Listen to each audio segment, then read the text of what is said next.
It's time for Twig This Week in Google. Jeff Jarvis is here along with Kevin Marks. The new Google Plus is here. Some people say, ew. We'll talk about that and a lot more. Stay tuned. This Week in Google is next. Netcasts you love. From people you trust. This is Twit. Bandwidth for This Week in Google is provided by Cachefly. CACHEFLY.com. This is Twig, This Week in Google, episode 327, recorded Wednesday, November 18th, 2015. Google Nonplussed. This Week in Google is brought to you by the Ring Video Doorbell. With Ring, you can see and talk to anyone at your door from anywhere in the world using your smartphone. It's like caller ID for your home. Right now, get free expedited FedEx shipping in time for the holidays when you go to ring.com/twig. And by lynda.com, the online learning platform with over 3,000 on-demand video courses to help you strengthen your business, technology, and creative skills. For a free 10-day trial, visit lynda.com/twig. That's LYNDA.com/twig. And by PagerDuty. PagerDuty decreases alerting noise for IT operations and developers to ensure that the right engineers are notified at the right time. Increase your uptime and sign up for a 14-day free trial at pagerduty.com/twit. It's time for Twig This Week in Google, the show where we cover really a whole hell of a lot more than Google, Facebook, and Twitter, and whatever is on our mind. When you have smart panelists like Jeff Jarvis from the City University of New York talking about this stuff, you just let it go. You pull the string and let it go. You have no control. You have no hope. You have no sense. There is no order in the universe. No, I celebrate it. I want it to go off the rails. That's what I look forward to every week. That's what we specialize in. Also joining us, an excellent engineer when it's coming to driving off the track, Mr. Kevin Marks. KevinMarks.com. I'll just be the conductor in the back going, what the hell? Where are we going? Welcome. Good to see you both. We had a great pre-show conversation about books and health and all sorts of stuff. But let's talk right away about Google news. Google Plus. They changed the plus on us. Actually, I don't think any of us have the new one. I have it at my desktop. I got it on my desktop. I don't know how you get it. They said in the blog post, when you sign into Google Plus, you will get an opt-in announcement. But maybe I ought to sign out then. All right, let me try that. Oh, should I sign out and sign in? Try it. Let me show you the workaround that Lisa found, which is the strangest thing in the world. So here's she needs to be a little busier if she. Okay, mine just all those steps. This is the old Google Plus, right? And you'll know because if you have the old Plus, you'll still have the button, the drop-down button that says Home with a little house on it. Okay, that's going to be replaced in the new Google Plus with a hamburger menu. Go to Settings. I just logged in on it, and it showed me meet the new Google Plus. Oh, so log out, log in. All right. Oh, I didn't get that. Manage Google Plus activity. Click in the search menu, and all of a sudden, boom, you get the new Google Plus. But it's a temporary change. I clicked it and said, let's go. And then. All right, so let me log out and log in again. That would be. There we go. Did you just sign out? Is that all you did? Nope. I just loaded the page and then the dialogue popped up. I'll send. Oh. Yeah, no, I've been trying that over and over. Well, congratulations. If I've got to wait as long for this as I'm still waiting for Marsh friggin' Mellow. Marsh friggin' Mellow. What is it roll out? Yeah, it was like end of October. Yeah. Marsh friggin' Mellow. I forgot. You're talking about your Nexus 6, right? Well, no, I've got my old Nexus 6 or my Nexus 7, too. I have the new 6P, so I've got it on that. I don't have Marshmallow on my other devices. It's killing me. Anyway. Well, as you now know, it's not worth worrying about. It's not that big a difference. Now on tap is a cool idea. Now, see that whatever that is did not work for me. I still have the old. I logged out and logged back in again, and I'm still old Google Plussing. But boy, you'd think that Here, I've got mine. It was the second coming of Adolf Hitler or something. Like they have ruined. What have they done to my Google, Ma? All right, so here it is. That's what it looks like. All right, go back and forth between mine and yours, just real quickly, so you can see old Google. I've only got one column because I've made the window narrow. New Google. New Google has a big red bar across the top. Material design. It's material. All right. Google. And also, they've done a huge amount of work on making the website fast and responsive. That was the other big thing. Well, in fact, huge amounts of, I mean, the size of the pages has gone down dramatically. So good.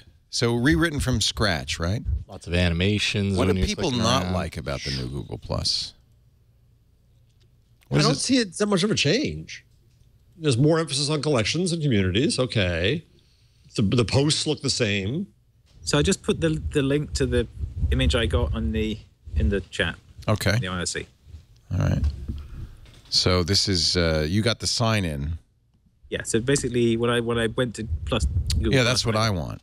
I got that little thing that said Meet that, the and I new clicked Google right Plus. thing, and No now I've got thanks. the shiny let's go. version. Yeah.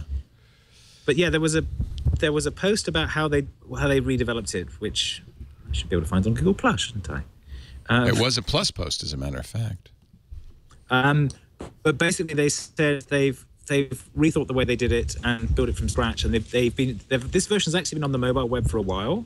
They said this, if you go to on your mobile device, you'll get this new updated version. But they've just rolled it out to the desktop as well. What?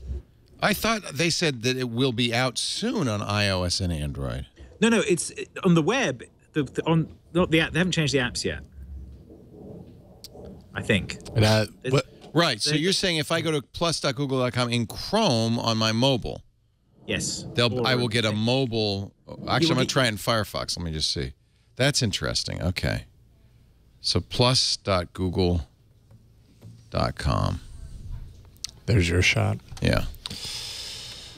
I've been using Firefox on Android because the Firefox, mobile Firefox supports all the plugins that desktop Firefox supports, including, yes, okay, I think that's true. That is the new Google Plus. The app or just the web on? Just not the app, the web on. I have to app. log in, though, which is kind of a pain in the behind. So what? So it's architected to be more lightweight, and that would make sense. That's why the mobile version of it has been using this for a while. What else? Here, actually, can you hand this to Leo? That's the new app. No, I'm doing it here. Oh, did you get the new app? I got too? the new app. Yes, I have the new app. Oh. Well, maybe I'll have that too. I'm also. I mean, I had to, Android sideloaded it? Yes, I sideloaded it. Android Police has their APK, whatever. They post the APK on their post. So. Lauren Weinstein is complaining about grade type for for older eyes, but other than that, I don't see. Well, I got the oldest eyes there are, and it doesn't bother me. Yeah, you want to keep the.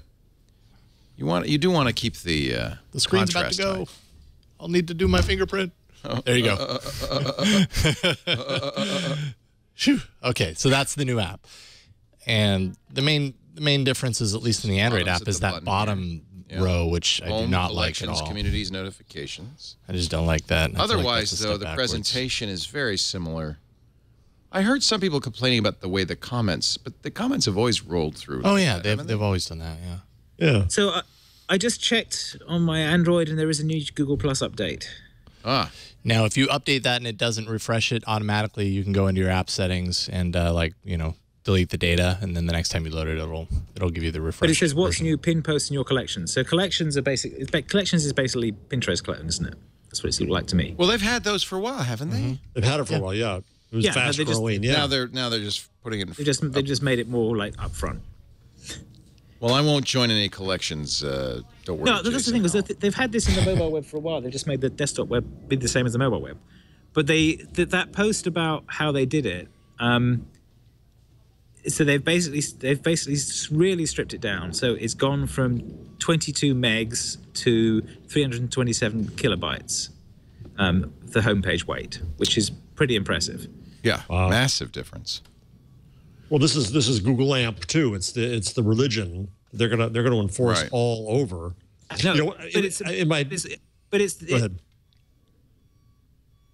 You go. Sorry, I was gapping there. Yes, so it's very much the religion of how to do it. But one of the things they say in this one is that it's AMP has a sort of very high JavaScript component, This one, they said one of the design principles was that they want to be able to render stuff either on the server or the client, so they can give you a solid server-side version and serve that to you, and then update it with new stuff on the client. So that is a big architectural rewrite. And Does that a smart idea? So there is this trend towards doing web pages that are basically all JavaScript and the HTML that isn't really there at all, and that is problematic. Well, it's not AMP. AMP restricts JavaScript to a minimum, right? No, AMP requires you to use only their JavaScript. Google Right, only. okay. So If JavaScript, unless they fixed it since, if JavaScript fails to load on AMP, you get a white screen. Because for some reason, there's so much they set JavaScript. background color to white and only change it when it loads. that's funny. And my point wasn't really, you make the more sophisticated technical point. I was just making the dumb point that Google's religion of fast pages we're really seeing come out here in a lot of different ways. No, absolutely. That point is right. Yeah. The people who are the most avid Google Plus users, like Lauren Weinstein, who you quote. Who's great. He's wonderful. Yeah, hate it. Do you think this change to Google Plus is going to be a positive for Google Plus? Will it bring people back to it, or is it going to further chase people away? I don't see... Listen, I think Bradley and company are brilliant. We love them. But if I were going to say to somebody, as somebody who's defended Google Plus, even though I've kind of abandoned it, to be honest. Right. But I've defended it since the beginning. If I went to somebody now and they said, hey, Jarvis, this is your Google Plus thing. What's new about it? Should I try it again? I wouldn't know what to say. Yeah. Well, they got a hamburger now. I don't think it's that different. It's not. I don't think so either. It's not the difference. The same big principle is there. They've got a flow of things that shows in the page, and they decide which ones to show you, and you can search for them, and so on. Right. And the actual contents of them hasn't changed much at all, I don't think. I'm only seeing 2 Lauren posts complaining. I wouldn't say hated. I think it's, Well, but those about 2 Elgin? posts, he's pretty adamant about hating it. but it's mainly the contrast. What about Elgin? What's the god of Google Plus? I think Mike likes it a lot. Yeah, he's big. He's big on it. Yep. He says it's a saw him be huge happy about it. improvement. Yeah, it was certainly What faster. does he say it's different? It loads so fast. I mean, I think everybody's observing that, right? Yeah. I don't think collections are that interesting, to be honest No, with I you. don't either. And so I'm a little disappointed that Google's put those front and center. And I'm not making any collections, as you can see. Flipboard does this. Pinterest does this. A lot of sites think, but it's too much work, frankly, to make collections. Well, it depends. I mean, I've joined a lot of communities. I participate in communities. Yes, I like those. we make collections for this show. We just put them in a spreadsheet. Yeah. True. Okay. I don't do that if it was too much work. But Yes, you definitely I should make clear that Jason does that. I also have collections on my Google Plus posts. So Do you? Maybe I'm a collections We hired the kinda right guy. So when you do collections, you're going through the home page, and then you're adding it to your collection by clicking that share button? No, I mean, How do you collect something? actually, to be honest, I don't follow collections necessarily. I follow people. It's confusing, right? Because it's like collections is basically a way of saying, you like me, but you don't like the things I say about this. So instead, follow the things I say about this. So in other words, like I've got an Android collection. Most of the stuff I post on Google Plus is Android, so it goes in the Android collection. How do you make it go kind into of the tagging, Android really, collection? isn't it? It kind of does that by default because it remembers the last place I posted, which is in my Android So collection. you post to a collection. Yes. And so anybody following Okay. me in the Android collection sees those posts. Most So people you're also posting to your stream and your profile. Yeah, it's all going to my you have a new profile. It's just, layer on top. do you see it? Whether you're following me, if you're following me, yes, you see everything that I do, including my collections that have nothing to do with Android or that are in a different collection. If you're just following my Android collection, that's all you're going to see from my postings. I don't know. Requiring It's users confusing. to add taxonomy, or requiring users to add taxonomy to what they do on social. That's I a don't think lot. it's ever- That's a lot Yeah, to no, ask. I completely agree. It's work when it's tags. There is this distinction between tagging and categorization, and categorization is hard because it requires you to think about the world and divide it into categories. And then every time you've got something like, which box do I put this in? Right. Tagging is easy because you have a thing and you say, what words does this remind me of? And you put hashes in front of them, slap them in, and there you go.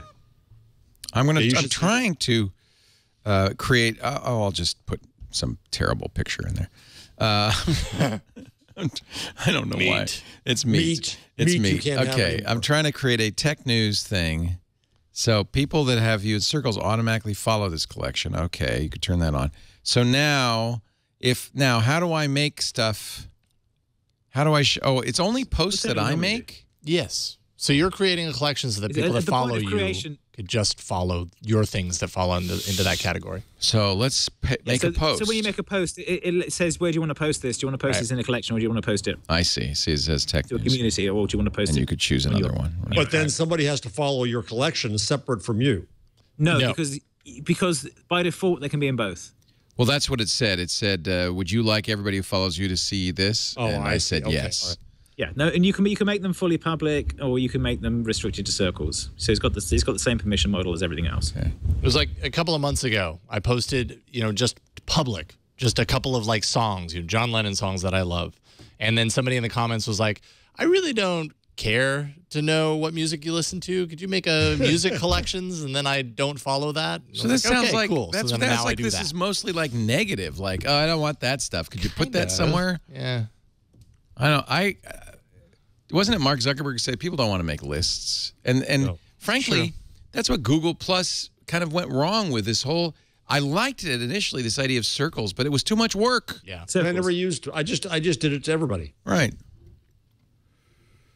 Yep. So I think it's a tempest in a teapot, as somebody's saying, why are you spending so much time talking about this? No one's going to care next week. It's Google. It's our show.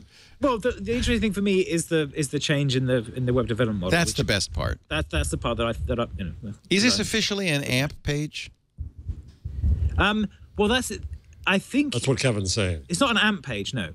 But what it is, I think what it is it's following the pattern that they talked about at Chrome Dev Fest, whatever it's called this week. Yeah. Where I'm trying to remember what their jargon is. But basically, they've got this model of building apps using the browser.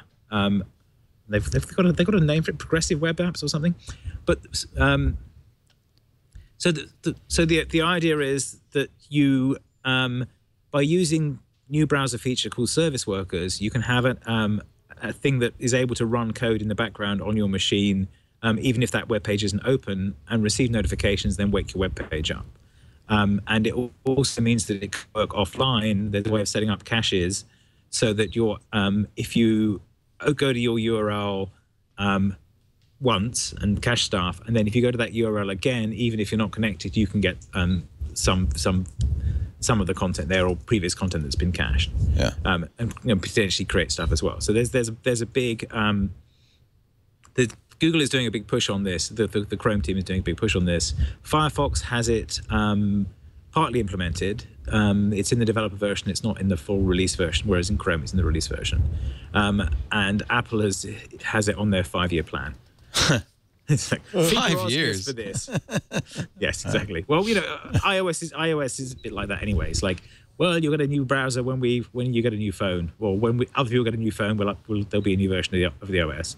But so Safari updates tend to come in big lumps with lots of things when they're releasing new OSs, whereas the Chrome and Firefox update every 6 weeks, and so new stuff flows in continually. I have to say the new Google Plus does load very, very quickly, right? Yes. That's nice. I think I think there's bigger news that just happened after this came out. Okay. Which is the app streaming. What's that? Okay. Look down at the this is a big deal. This is a very big deal. Look at Danny's article. It's very long, but very clear. What it amounts to is this. When you go to search and you have information that you want from an app, for apps that have agreed to do this with Google, even without having that app on your phone, Google will stream that app into a web page out of the search results so you can get the content. So this opens up the content of an app to Google search, number one. And number two, it opens up that content to you without having to download the app. So it's the web fighting back against the app world. So the example they give is a Hotels Tonight app, where where you go and you search for, unfortunately, it's not out there yet. You search for hotels tonight in Phoenix. And right now it says, hey, would you like to download the app? Instead, in this world, it'll say, click here. And in that image, you will just go to the same content as if you had the Hotels Tonight app. And it will be there. Well, okay. Does the app developer have to go along for the ride on this one? Yes. Well, so far, yes. There's a limited number of testers. I could see people saying, well, that's we made the app so that you would have to get the app. Well, maybe you still have the option to get the app. This is a sampling way to get the app. Yeah. Maybe the problem of or eliminate the need for the apps. So how are they getting this info? How does one do that? There's hooks. I'm sure there's an API that gives Google the hook in so that they can search the content that is behind that app. Now we're starting in the dark web, in the latest version. I love this idea because that's, of course, apps are a walled garden, and exactly. So this is really interesting to me. There's the list. Hotel Tonight, Weather Channel, Chimani, Gourmet, My Horoscope, Visual Anatomy Free, Useful Knots. What a eclectic list. Daily Horoscope, so you got 2 horoscope apps, and the New York Subway. If you go to Danny's Twitter feed, he has a little tiny vine showing what he did on it. Well, is that this? No, it's a different something else? Okay. Else, so it just gives you another indication of it in practice. So I wonder if Google's got like the apps running in some lab somewhere. Yeah. How would they do this? This is interesting. Well, that's what I'm trying to. It launches the Google Play and runs the app through that app, so it is effectively downloading the APK. But it also, Kevin. But it also has to be able to search. But it's also searching. Weird. It's scraping and returning results. Search results right. from within the app. App indexing. So there's 2 different things happening here. Well, that's part of the what do you call it? The thing that they've got in M that's like making sense of the app, right? Yeah, app indexing. It's looking into. So it's the part apps. of the Now on Tap. Now on Tap model. That's I'm going to remember what Google calls it. And also, man, it was I think it was last year. A company called Agawi was snapped up by Google that was developing technology to do just this, basically virtual versions of According to mobile apps TechCrunch, Google's been indexing the contents of mobile apps for 2 years. Jesus. But they're just now making that information available. Thousands of apps have already been indexed.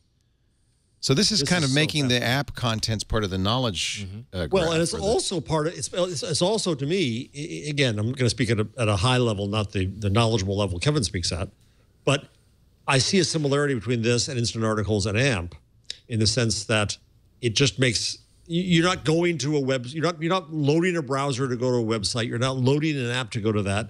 The content feels like it comes to you. Yeah.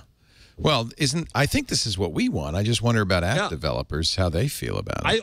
To my mind, app developers, they should difficulty, like it. They should, because the difficulty of getting people to download and remember to use your app, A. B, the impossibility of getting anyone to discover what's in your app through search. Right.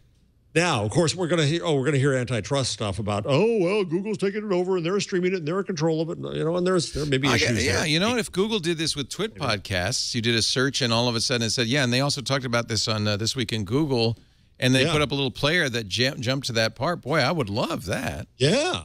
Because it's a sampling mechanism. Yeah, it's a discovery, and you may well choose to download there should be an app opportunity. There are reasons. I have the New York Times app because it caches the whole day's New York Times before I get on the train in the morning. So that's reason for me to have that app. Right. Right there. Right. Guardian, same thing. So there are apps that I do indeed want, but frankly, very few of them. This opens up a huge amount of that world. Now the question is, what do you do with something like Facebook? You search Google for Facebook, and if Facebook doesn't play along, I guess they don't do it. Or I don't know. Do you remember yesterday's Wall Street Journal article? Google gets surprise ally in mobile app search push. Facebook. That's right. So I think nobody really knew what was going on here. Facebook on Friday began allowing Google to crawl and index its mobile app. Oh, I didn't see this. The agreement means results from Google searches on smartphones will display some content from Facebook's app, including public profile information. The listings will appear as deep links. It'll take users to the relevant part of the Facebook app. So, of course, this is good for Facebook. May not be so good for your privacy, but if you're if you're posting publicly on Facebook, you really might want to think about, what do I want to post publicly on Facebook? Well, that's been the true Facebook for a while. Of course. Of course. It's Facebook indexes it. So right. Yeah, and Facebook added their search a couple of weeks ago. Yeah. So this is interesting. Well, they changed their search because they had that sort of graph-based search that let you say, find me friends of mine who work for this company or whatever it was. Which nobody ever and used. They've done that and gone for public stuff. Yeah. I mean, to me, what happens here in this combination of things. So I've got an next case study for you. I just put in the IOC. Yeah, I saw it. Let me pull it up. Installing things has gotten so fast and painless. Why not skip it entirely and make a phone that already has every app, quote, installed already and just downloads and runs them on the fly? I felt pretty clever until I realized I'd invented web pages. Oops. Actually, there is. What is that Mint phone that was a Kickstarter? Is coming out next month or in January? Are you talking about Nextbit? Nextbit. That it takes stuff off of your phone if you don't use it, and then it streams it back when you need it. Yeah. I think, the notion of a web page and a website and the notion of an app really starts to get mushy here. Well, it should, because I really didn't like the move. And you're Kevin Marks. I mean, you're the open web advocate. Is this a good thing? Well, I think this is interesting because this combines with the progressive web app stuff I was saying, which they were approaching from the other end, and they're saying, okay, here's where developing apps that run in the browser, but on Android will feel much more like apps. They will give you an install this on your desktop prompt. They will work in the background. They will get notifications. They will appear in that new web view that has less web craft around it, browser craft around it. So they're coming at it from that direction. And this is interesting because they're coming at it from the opposite direction. They're saying, okay, there's a bunch of stuff that's only in apps, and it would be nice for people to be able to search them. So I'm not sure this is a coordinated effort. It's just more like culturally Google approaches these things with the sense of the web. And so the different teams are coming at it from different angles. It's a good thing for content creators, for sure. It's a good thing for Facebook. Yeah, and your content, as with AMP, your content travels with your circumstances, your business model attached to it. Right. If that's advertising, it's there. If it's transactional, as in the hotel example, it's there.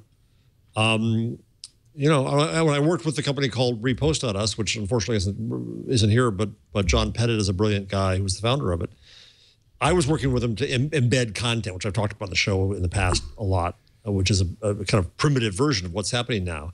But he also found that embedded transactional units, hotel units, things like that, work extremely well if they're in context and right there when you want them. And this makes this is much more user-centered and much less media and brand-centered.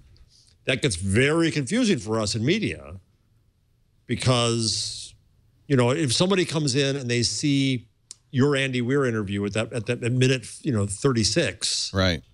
Do they know that it occurred on triangulation? Do they know it's Twit Network? That's part of the issue you're going to have to deal with. It looks like the app's well branded, that you'd see, this came from Hotels Tonight. Obviously, Google would have to do that. Yeah. They don't want to. I would be upset if Google were extracting our content for their benefit. Well, the other opportunity here. That's what they've done with the web forever, isn't it? It's like they've crawled the web and they pull out SERPs and the process for that is somewhat opaque. You can influence a bit by marking it up certain ways, but basically they'll decide which bits they show and in what order. And they'll be doing that for the apps as well. They decide which ones they think are relevant based on their AI magic. But it'll pop up with information from the inside the app as well. So it's not quite clear what they're doing. I need to find a real tech discussion of this, but it sounds like what they're doing is actually running the app. Yeah, they'd have to, wouldn't they? Actually running the app, but loading it piecemeal. So they've basically as a virtual patched in a partial app loader. Oh, in the search results. No. It says it runs it through the Google Play Store app effectively. So that is being given permission. That's already got permission to install stuff on your thing and download. It runs at a higher level of permissions than most other apps. So it's able to pull bits in, run them for a bit, and then throw them away again by the sound of it. But this doesn't just work on the mobile. This works. Does this? I mean, is this searches everywhere, or is it just on your mobile? I thought it said only mobile. Maybe I'm misreading it. Well, that's less useful. That's less useful. That's a ridiculous distinction to me too. The problem with Google is so it's only supposed to do with Android apps. That makes sense. If that's the case, if it's only Android apps and only on mobile, then I think you're exact. I think you nailed it, Kevin. That's how they're doing it. Yeah, that also makes sense for things like the Pixel C and things. You know, what about which wins? Gardner in our chat room asks an interesting question. All well and good for free apps. What about paid apps? Same issue for paid content, and I've been part of discussions with paid publishers who say to Google, it's snippets. Hey, if a Wall Street Journal subscriber, not that discussion. It gets a little bit better. When a Wall Street Journal subscriber searches for something on Google search, and they come up on Google News, either one, right? And there's journal content that's there, and they've already paid for it. Why can't you do them a favor, because they've already shown the preference for it, and give some preference to that? And, you know, Google doesn't spin at that idea. There's nodding around the room and, you know, querulous looks.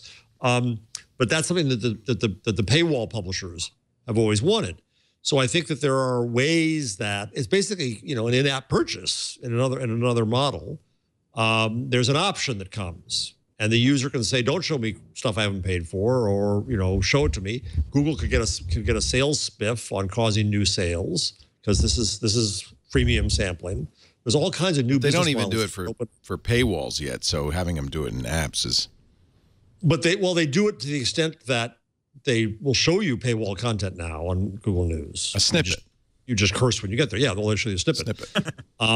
You'll curse when you go to it, right? Which is very frustrating. Or in the case of the Wall Street Journal, no, you will, if it's through search you found it, you will get it for free. Yeah. You should do that front door thing, whatever they call it. Yeah. Right. But the question is, you know, and this what interests me about this so much is because there's potentially an exchange of consumer data, which is what I keep pushing for. So if the Wall Street Journal revealed to Google, hello, Leo Laporte is one of our dear subscribers, please make sure that you give preference to our stuff to him, because he's shown that preference because he subscribes. And Leo, at some point, you get the chance to say, yes, do that, or don't do that, you know, but okay, it makes sense logically. Similarly, so you could do that relatively anonymously just with a cookie. If I have a Wall Street Journal cookie set that I'm a paying subscriber, that's all I really need. Right, but what happens is it's also a data exchange. So now Google knows, oh, this guy's a money guy. He likes the Wall Street Journal, or he's right wing, you know, one or the other. Yeah, we don't want that, right? And no politics emails, please, people. It's just a joke. Come on, calm down. You got to read that book about the righteous mind. Then you wouldn't say things like that anymore. There's a data exchange that occurred there where Google learned something about that user. Now, similarly, what I want, of course, is for the publisher to learn something from Google about that user, with the user's consent, with the benefit to the user, with transparency to the user, with the opportunity for change for the user. But that kind of data exchange is where the only real value is in a world that goes from mass to relevance. And when you get away from this idea of, well, I'm going to the Wall Street Journal site now. It's, bye, honey. I'll see you in an hour. I'm going to drive off to the Journal now and see what their site says. If instead you say, oh, I found this journal stuff through search, and I found it through Twitter, and I found it through here, and I found it through there. And sometimes I looked at a web page, and sometimes I looked at their app, and I don't even know the difference. I just got what I wanted. That's the way the internet ought to operate. That's the way the web was intended to operate. Except for all the people who say, and then Google's tracking me. And that's where we've got to come up with new standards about how this occurs. And the standards to me are fairly straightforward and simple. Number one, there has to be a consumer benefit to me. You don't just gather data on me for the sake of gathering it.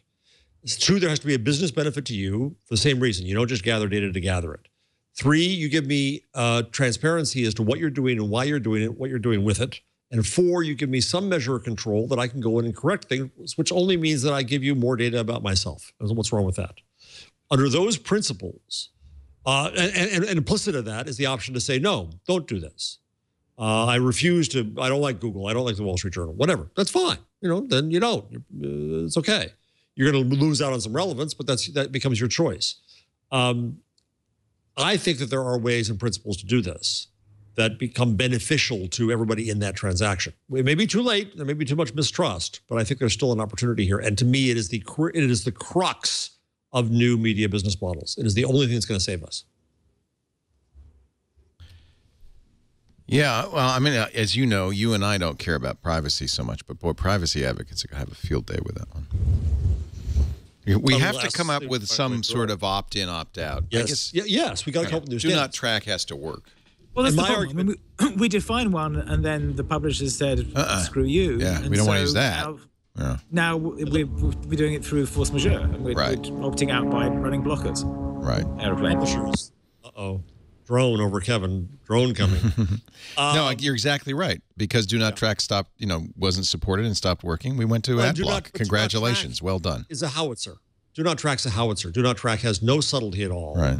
It just says all data is evil, and if you're watching me, that's bad. Well, no. Example. We're all stuck with retargeting programmatic ads where you look at the boots on Amazon and the boots follow you around forever. Yes. Right? And the Interactive Advertising Bureau said one thing that we should have on those damned ads is a frequency cap as a standard, because we all get sick of them. That's why they do tracking, things like that. Exactly. That's why you have to have the cookie to do the frequency cap. And that's a benefit to the user to say, we are not going to overload you with those stupid boots. But what do we do now? We overload you with the boots. We've done a terrible job in the industry a terrible, awful job in all of our industries, in media, in advertising, and technology, of giving people some measure of transparency, control, and knowledge about what's happening. But I don't think it's too late. And to me, Kevin, you're exactly right. The publishers blew it here because they're the ones who said, we don't want to do that because we're holding on to our ad avail, every precious ad avail we can have. But you take publishers, they should be the ones who should be concerned about trust and faith with their users, and they should be the ones to work with a Google and Facebook to help set these standards. I'm going to Google Newsgeist in Phoenix this week, tomorrow, and I hope that's one of the things we'll talk about, because out of Newsgeist came AMP. So other good things could come out of it going forward. We're going to take a break. You should get me on the invite list for that. I'd love to do one of those again. I know. Did you've gone to the NewsFoo before? I've been to NewsFoo, but yeah. Yeah, that's basically the we've been to MainFoo, and you and I and Marissa did a thing, but no, I've actually never been to NewsFoo. You get me on that list too. This is the rechristened NewsFoo. Is now, when O'Reilly dropped out, it's now Newsgeist. Different T-shirts. Always up for a new T-shirt. Kevin, do you think you could talk about Ethereum? I'm not with a great deal of knowledge. It's not something I know in depth. I know somebody was asking that. I'm trying. Yeah, I saw that in the chat room, and I think it's a great subject. And I'm trying to get. We're going to take a break, but just I'm trying to get Steve Gibson to do a full show. He's done a full show on Bitcoin, but I want him to do a full show on blockchain and other applications for blockchain. And Ethereum is a very interesting application for blockchain. I can give you at least give us like 2 cents on blockchain and things like that. But Kevin, Ethereum, I spent time on what you think is a light bit of knowledge, believe me, it's going to be more than enough. Yeah. All right, when we come back, lots more to talk about. Jeff Jarvis is here from the City University of New York. Always a pleasure. Author of What Would Google Do? Public Parts, Gutenberg the Geek, and Geek Sparing Gifts. Buzzmachine.com is his blog. Now out in German as Ausgedruckt. That's it?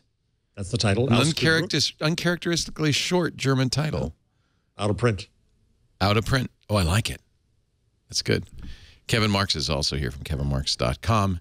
He's all about IndieWeb. And I know Indie Web Camp is coming up, so we'll get your Indie Web Camp plug in soon. And also, Homebrew Website Club tonight. Yes. It's the 2nd anniversary. So really? Congratulations. That's awesome. Our show today brought to you by Ring, the Ring Video Doorbell. Just the greatest thing. Every once in a while, something comes along, and I show it to people, and they go, oh, yeah. And they show it to people, and they go, oh, yeah. And it just, spreads like wildfire because it's such a great, simple idea that's exactly what people need. It's kind of like caller ID for your home. What it does is it replaces your regular ding-dong doorbell. It's an easy replacement. I did it myself. It's just, a couple of screws, a couple of wires. But all of a sudden, and by the way, when you press the button, your doorbell still goes ding-dong, but not only your doorbell, but your phone, your tablet, your computer, it ding-dongs everywhere. It's so awesome. You don't even have to have a wired doorbell for this to work. You could put it on any door because it's got a 1-year lithium-ion battery in it. You could rechargeable. Once you get on there, there's a camera, nice wide-angle camera, give you a full view of your front stoop. And by the way, there's that ding dong dong. Love that sound. But it also will give you a view of the street beyond. It's got motion sensing in it. It's also got a microphone and speaker. So when somebody rings your doorbell, you could say, "Yeah, what is it?" Even if you're across the world. That's the beauty of this. The Ring video doorbell. I love it. I know when people come and go in my house, when my daughter comes home late at night, I could say, "Hey, Abby, look at this. You came in at 3 a.m. I have the video." And, you know, burglars come during the day when you're at work and there's no one to answer the door. They ring the doorbell. If nobody answers, they go around back and break in. Now you can answer the doorbell, even at work. Plus, get nice, crystal clear video of that guy.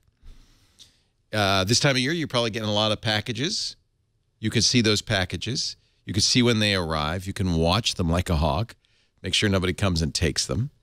You get an instant alert when somebody comes by and an HD video of the whole thing. It's like having a neighbor keep an eye on your home 24/7 without the judgment. I love my Ring doorbell. I love it. We're giving one to our brother-in-law because he had some packages just the other day stolen off his porch. Installing Ring is easy. I'm no handyman. I was able to do it. It will work with either existing wired doorbell or using its battery. $200. Time Magazine said it was the product, one of their top 10 gadgets of 2014. I'm a huge fan. Go to ring.com/twig.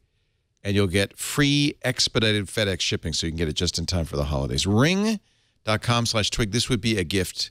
I want to give it to everybody in my family. Ring.com/twig. Free FedEx shipping in the U.S. With Ring, you're always home. Thank you for their support of This Week in Google. Another story about the Ring as the follow-up to Shark Tank. And losing on Shark Tank. Wasn't that great? Huge. It's the greatest. It's the greatest story. He says, "I'm glad I lost on Shark Tank." Well, it all worked out for him, didn't it? And if he had gotten investment from Shark Tank, he would have a considerably smaller stake in the company. Yeah. And by the way, just got a $28 million investment from Richard Branson. So that's he said he thought his company's worth $7 million. When Jamie Siminoff, when he went to Shark Tank a couple of years ago. What was the company? Doorbot. Remember that? Oh, the Doorbot. Okay. Yeah. Well, and a Ring is, by the way, several versions later. Well, now with that $28 million investment, I don't know what it's valued at, but it's a little bit more. So actually, the Sharks did offer money. Kevin O'Leary, Mr. Wonderful, offered his a bad deal. Yeah. $700,000 loan, took 10% of all sales until the loan was paid off, and then a 7% royalty on all future sales, plus 5% of the equity. And by the way, they don't tell you this, but the producers get a chunk too. That's not even mentioned on the air. Oh yeah. Oh, it's a. Oh. You do it for publicity. You don't do it to get funding. That should be disclosed, though. I agree. Anyway, they make a big point about how the Sharks use their own money. Yeah, they do. But you also have to give up. Where do we find? I think Scott Jordan, when he took his Scott E. vest to a Shark Tank, kind of revealed the secret of that. There's Richard Branson with his Ring video doorbell. I should use that in the ad, frankly. That's a great endorsement. A Ring customer was vacationing at Branson's Necker Island a couple of months ago and used Ring to talk to a UPS delivery guy who was at his house in San Francisco. Branson said, What did you do? What happened there? So he emailed Siminoff and became an investor. Nice story. Just a couple of things that we'll get to Ethereum. You can now get free Google Drive storage if you help out with Google's local guides. Do some reviews, get some storage. You have to gain. This is the first world version of mobile minutes being a currency. You can get early access to new Google products and features. You can show up in the Google Maps app with your official local guides badge. Get a free terabyte upgrade of your Drive storage, but that's going to take you 200 to 499 points. And the very top level local guides will become eligible to attend our inaugural summit in 2016, where you'll be able to meet up with other top guides from around the world, explore the Google campus, and get the latest info about Google Maps. So 2 or 3 years ago, I went to a local New York guide meetup where they had people who were really into Google local, and it was kind of fun. There were nice people. It was cool. Yeah, I am very grateful to the people who put reviews on Yelp. Yeah, good reviews on Amazon, tips on Foursquare, tips on local guides. I think that's great. Local guides is more than just like a review, though, right? You have to say, here's the secrets of San Francisco pizza or whatever. So it is. I mean, I think it's appropriate for them to give you something for it. Yeah, because you have to put some work into it. But well, yeah, and I like there's a marketplace for this. Yeah, it's Google's frequent flyer points. Yeah, nice. And it's kind of a big contribution, I think, to the internet when you do stuff like that. Anything you put on the internet is a contribution. That's why we like the homebrew website club and all of that. Get people up there on the web. It's not over. No. Let's hope not. Hasn't even begun. It's just beginning, the web. International calls to France were free thanks to Google and Hangouts. I don't know how long that's going to last, but that was, of course, because of the terrorist action, the attacks in Paris on over the weekend. Thank you, Google, for doing that. Facebook did a great job as well of with its safety check of helping people. I think it was just great, and I was really unhappy that everything has a naysayer. So for the first time, they decided this thing that was designed for natural disasters. Facebook said, let's use safety check for a man-made disaster. Then they got all kinds of crap that they hadn't done this, decided to do this the day before with Beirut. It's racist. Now, since then, they've done it with Nairobi, yeah. with Nigeria, and a bombing there. But it was something that got inspired to do, and they decided to do. And well, you didn't do it fast enough. You didn't do it soon enough. Geez, give them a break. The web is an outrage engine, isn't it? Really? Oh. What do you think? Do you think? I think there's certain people who just always outraged. You know them. Yeah. We all know them. Do you think it's just that they have been given a voice and on the web, so we see more of them, or that the web, the internet's turning normal people into outrage engines? It's catching. I think it's catching. I think outrage is contagious. Yeah, I don't know. It's a good question. Stop it. I wish optimism were contagious. Good feeling. I've tried that. There's no, believe me, Leo, there's no business model in trying to make optimism contagious. I can tell you from I've always been positive, but you're absolutely right. The negative commentators, the cynics, they're funnier, they're more persuasive, they're more entertaining. Media also likes them better and they get more attention. Media likes them because they're better on camera. It fits the media narrative. Dvorak taught me that. He said, you can't go wrong saying something sucks. Yeah, there's a role model. Live the life there, yeah. That should be on his. Not that we want John to go anytime. And then, no, we love John. But see, that's the thing.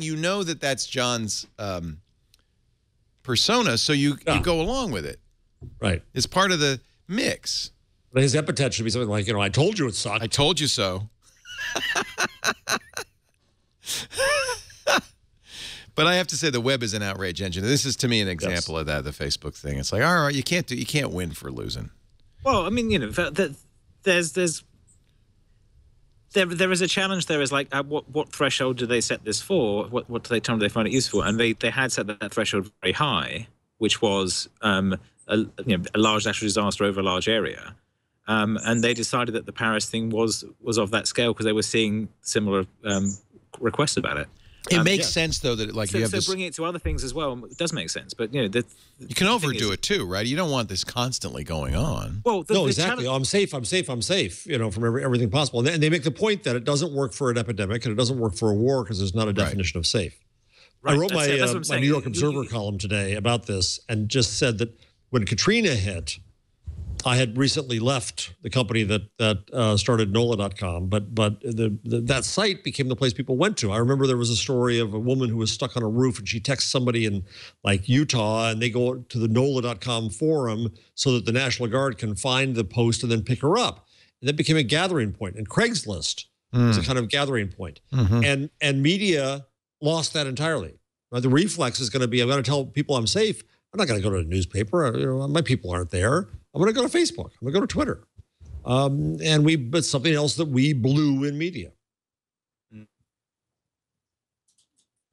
Kevin Marks agrees. Stop calling Google Cardboard videos VR. Yes. Well, actually, I'm the one who said immersive. You said it's immersive video. We talked about it on yes on Twitter, Twig, after the New York Times piece. It's immersive video. That's what it is. And I've been trying to call it that as well.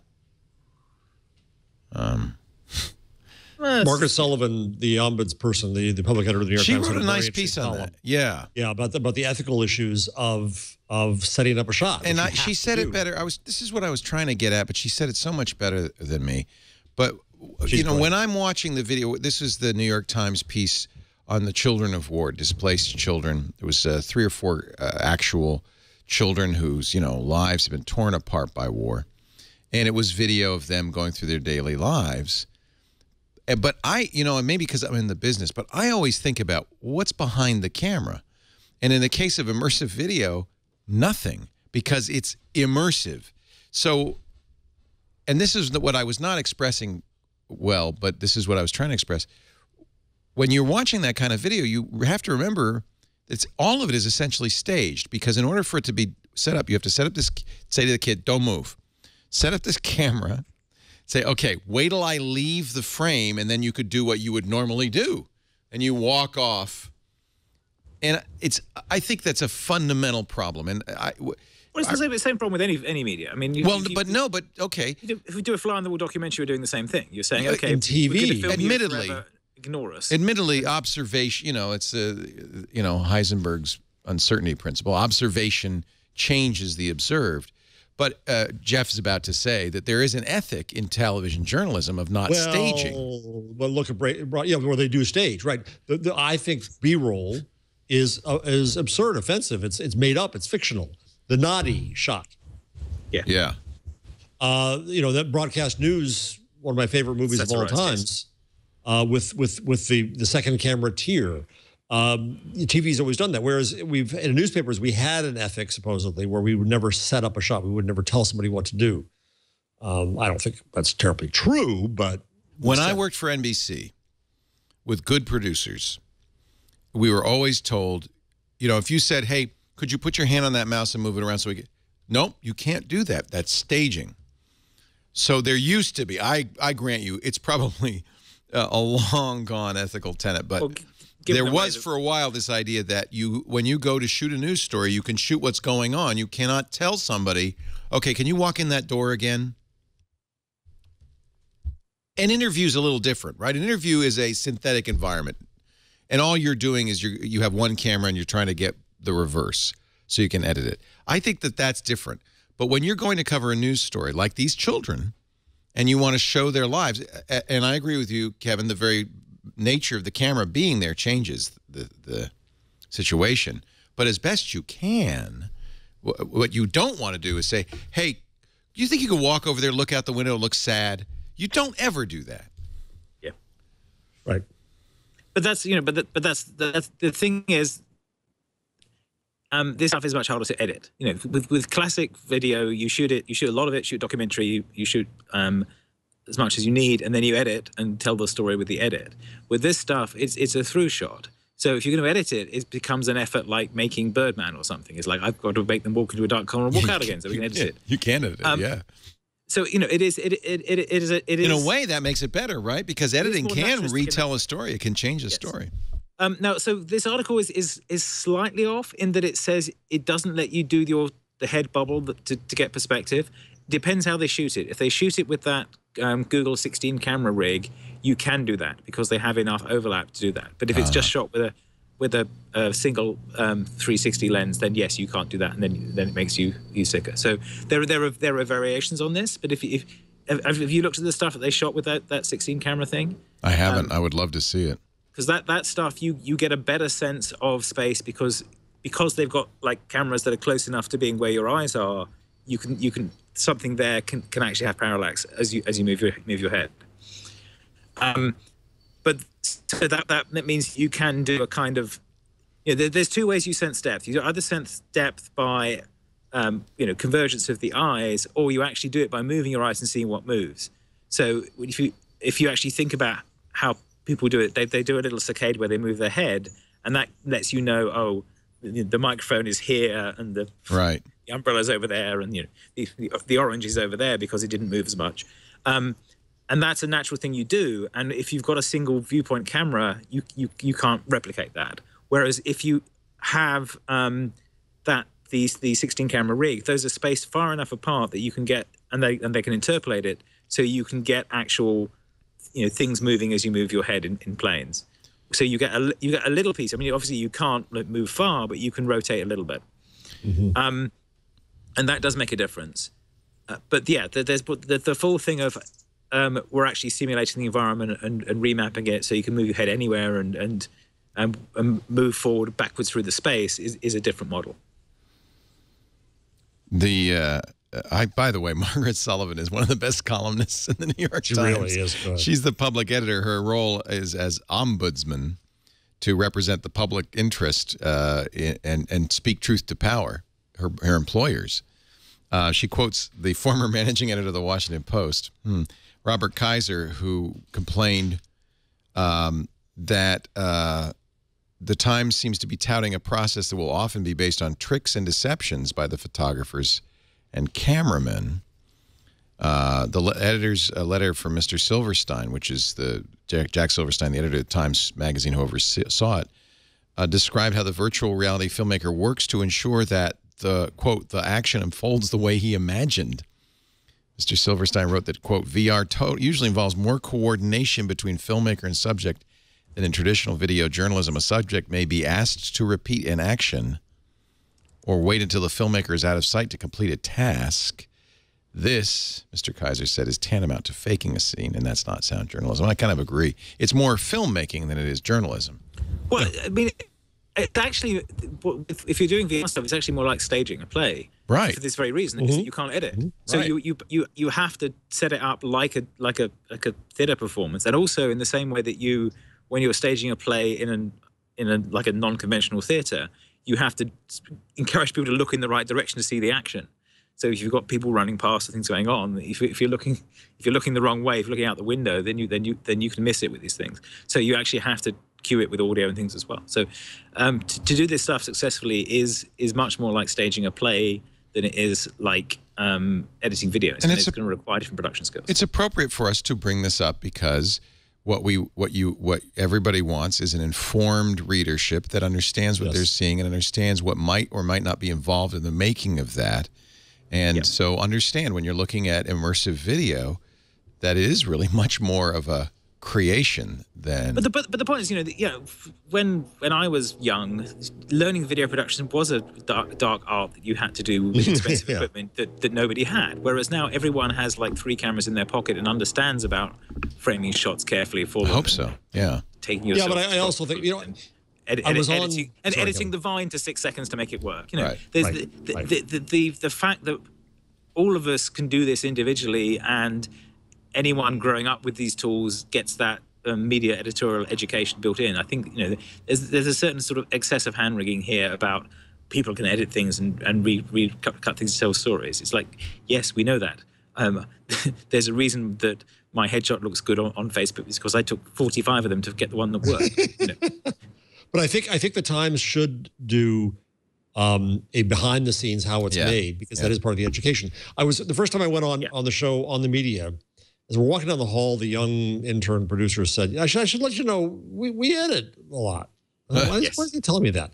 And in fact, when Barbara Garfield does it, he'll start over a question 5, 10 times sometimes.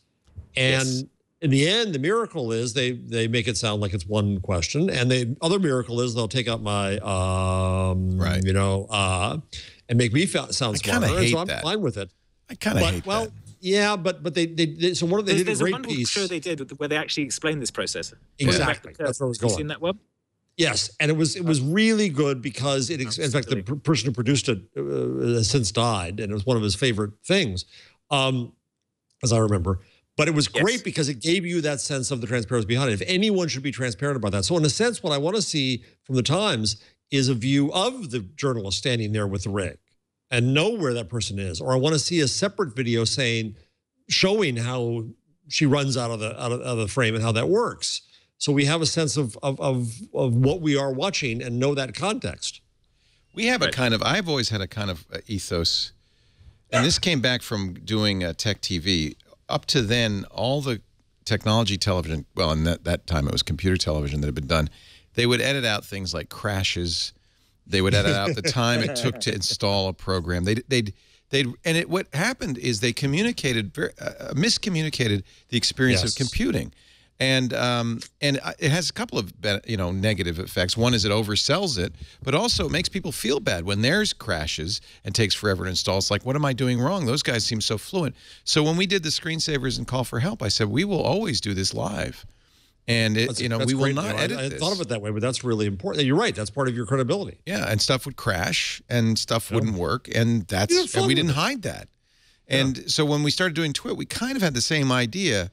The shows are edited, but they're never edited for content. They're always edited. If somebody swears, we put a boop in, and we never rearrange stuff. We try to edit it as little as possible. Well, the most major edit is when we have absolute hell with communication. Yeah, sometimes we'll cut. We'll kind of say, okay, let's stop it. We'll start. Mostly because I don't want to waste people's time, but I don't want to misrepresent people, and I don't want to cut out us because if somebody's stupid, I don't want them to sound smart. I want you to hear them as they are. Anyway, I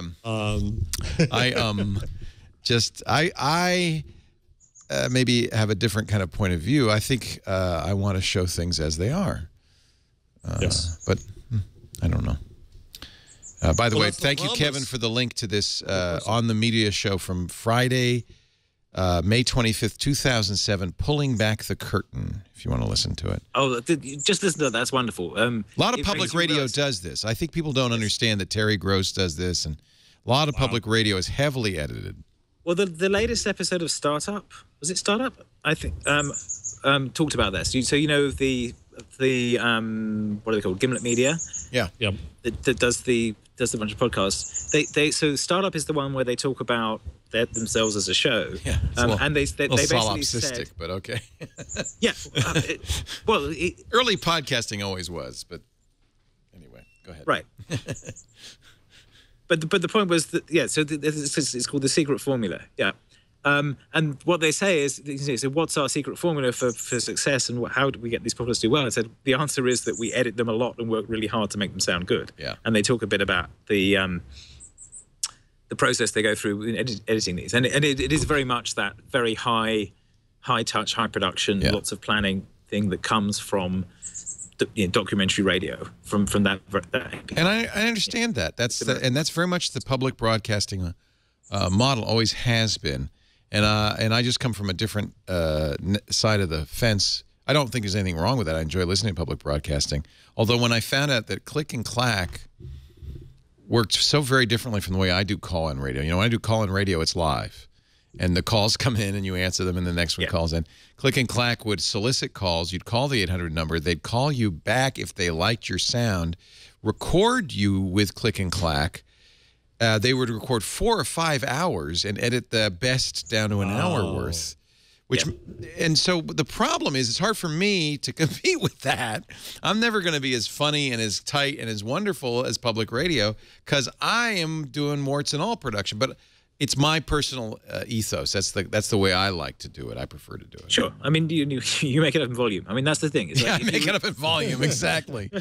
If you were doing it with this thing, then we do the same 2-hour conversation we have and cut it down to a half-hour show. It'd be a half-hour show. Yeah. And you could do that, and that would probably work. It would be a different kind of show. Well, it would not be as timely, that's for sure. That was the other reason that we don't edit, is we want it to be timely. We want to get it out the door as quickly as possible. Well, you also just get rid of the conventions drive me nuts, and I've railed on about this with the show, but I'm standing in front of the fire where nothing's happening. Yeah, there's a lot of that. Yeah. B-roll, noddies, handoffs. You know what drives me nuts these days? What drives me absolutely nuts is after you finish a story on, let's say, ABC Nightly News, whatever they call it, and we come back and they finish the story, it's done, and then the anchor has to say, well, yes, that's a terrible situation.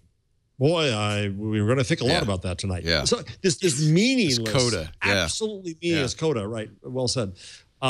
These are all of the orthodoxies of old media. My favorite is only time will tell. Yes. That's a very difficult situation. Yes, it is. And that added a lot to my understanding for you to tell me that. Yeah. A lot of what's interesting is people have internalized that from watching so much television. And I see people doing that completely unnecessarily all the time. That there's this kind of, it's something actually we have to deal with new hosts a lot, is they do a lot of tropes that are mainstream media tropes. You can stop doing that now.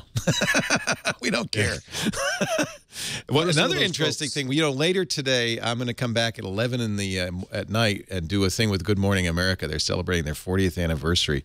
And one of our good friends and hosts, Becky Worley, is their technology reporter. Oh, yeah, you're doing this very neat thing. They asked her to put together an hour or two. And instead of going to the Computer History Museum, which they wanted to do and actually made her do it yesterday, she said, can we do it from Twit? And it took them some convincing, I understand, but they agreed to do it.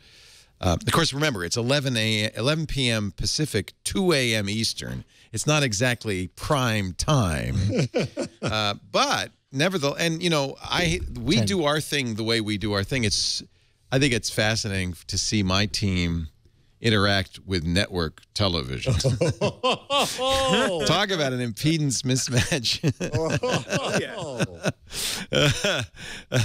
No, you guys are doing great. I'm not knocking you. No. Just saying that they have a different way of thinking of things. I'm used to it. I've worked strange aliens. Yeah, I've worked in mainstream media for years, so I understand. In fact, one of the reasons Twit exists is because I hate it so much. I'm so allergic to it that we decided to do it differently. Yeah, guys, don't change. Don't change. I like what we do. Yeah. Is it 10 p.m.? Yeah, it's 10 p.m. Pacific. Oh, well, it's only 1 a.m. Eastern. And, that's another thing, mainstream media. The only time is New York time.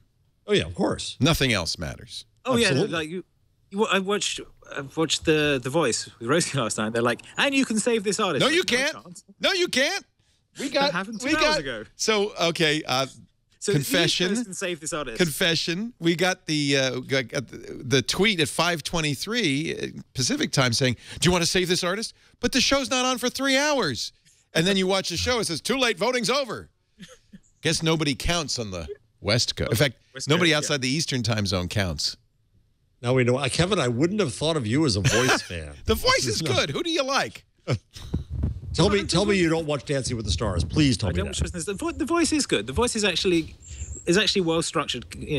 Yes, and it's very. I watch it for that. I watch it. I watch to look through the lens at the producing. Yeah. Oh God, they needed some work on their editing. They have this hideous habit.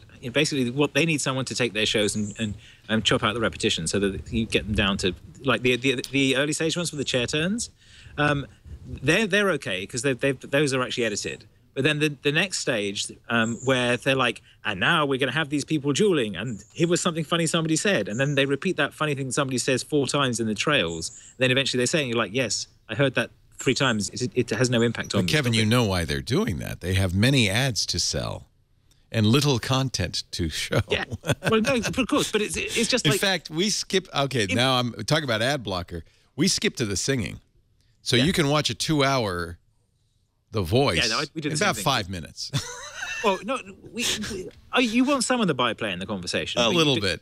But you learn to watch when they're about to start the package and you skip over the package. Yeah. And then, exactly. So skip the package. They've got a ramp up package and ad break, a ramp down package. Yeah. If you just chop that out, then you can watch the show in half the time. Half the time. We watched the whole thing in half an hour this morning. But in our defense, we're in the gym. We're working out while we're watching it, so it's not. Okay, that's maybe I should do that. Yeah, there you go. That's a good rule. So when is the ABC thing, Leo? Tonight, 10 p.m. Pacific, 1 a.m. Eastern. Although tune in early. A, we'll be here, and B, we've already been informed that we might end early, so you be ready to go early. So it's on ABC. No, it's on your local. No, where is it going to be on? Streaming. It's on abc.go.com. will they then No. only live? It's only live stream. Yeah, so the idea was they wanted to do 40 hours to celebrate 40 years of GMA, but they can't do 40 hours of ABC network time. It's too valuable. So they stream it. And some of it I think they probably show. And but most of it's just streamed. Can you get them And to by the just way, do you record your feel part? for ABC that they didn't get ABC.com, they got go.com? Well, that was that whole early Disney thing. They were all proud. They had. I went to meetings with them way back in the day in my corporate executive mode. They were so proud that the whole web was going to be Go.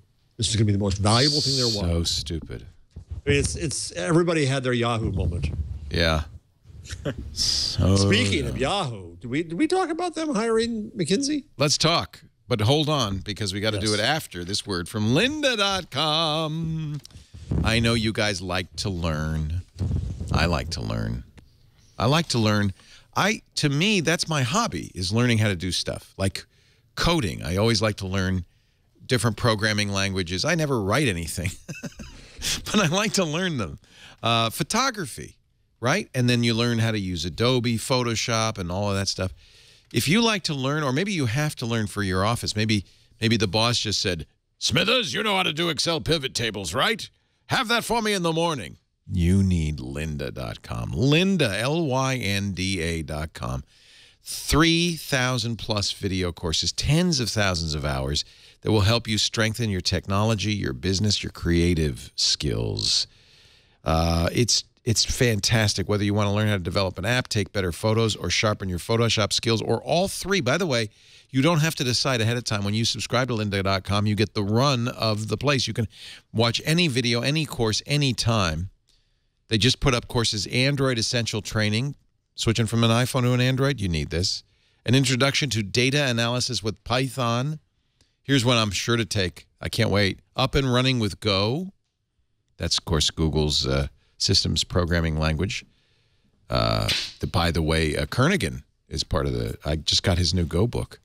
There's even a new course on producing professional podcasts. You can learn anything you want to know at lynda.com, lynda.com.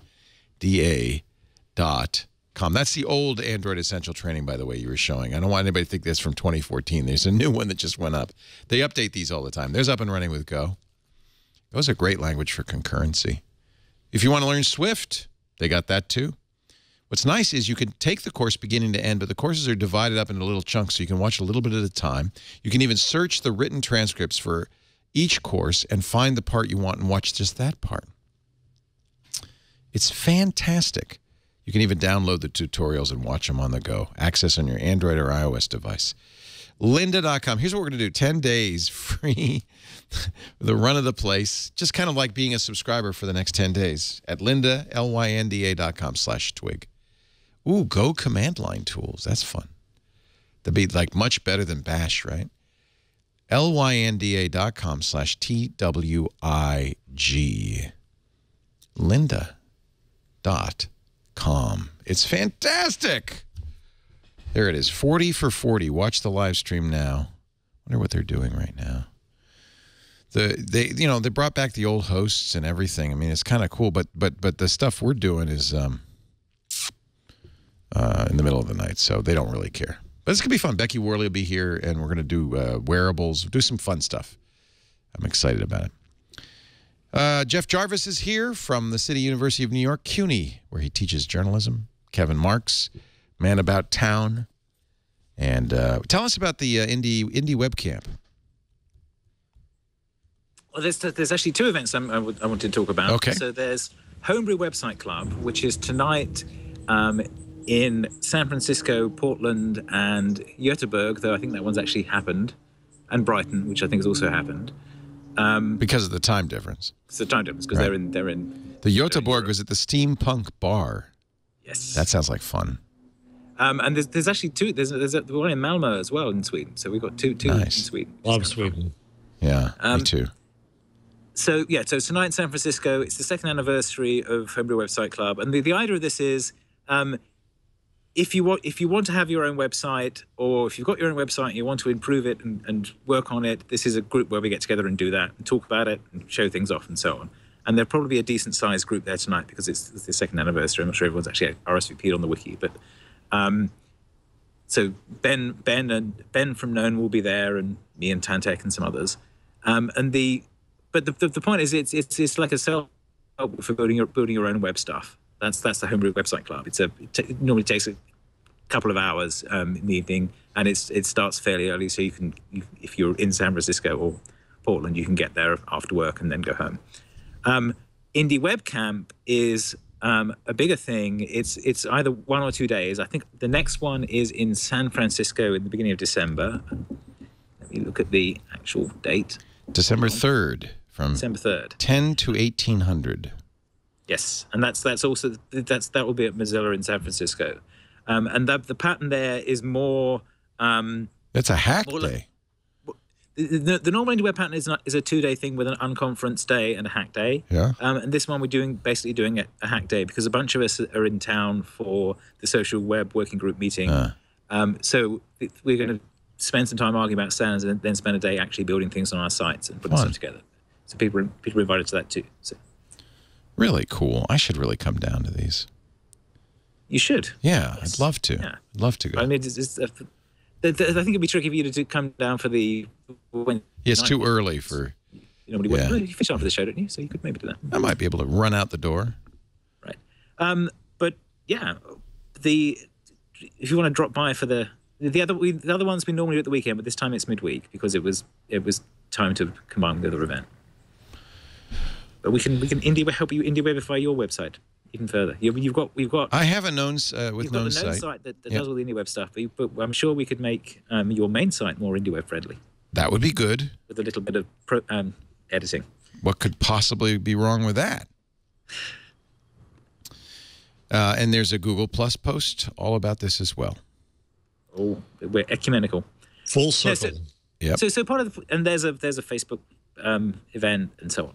So part of the point of the indie web is not to say we are going to replace Facebook with our own websites.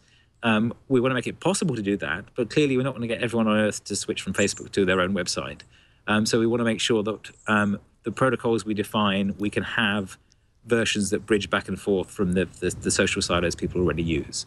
So there's a site called Bridgie that does that translates between indie web protocols and whatever proprietary API that the site uses. So as a developer, you can just use the indie web stuff, and there's the work for translating Facebook or Twitter to that is done once that you can use. And the other thing is thinking about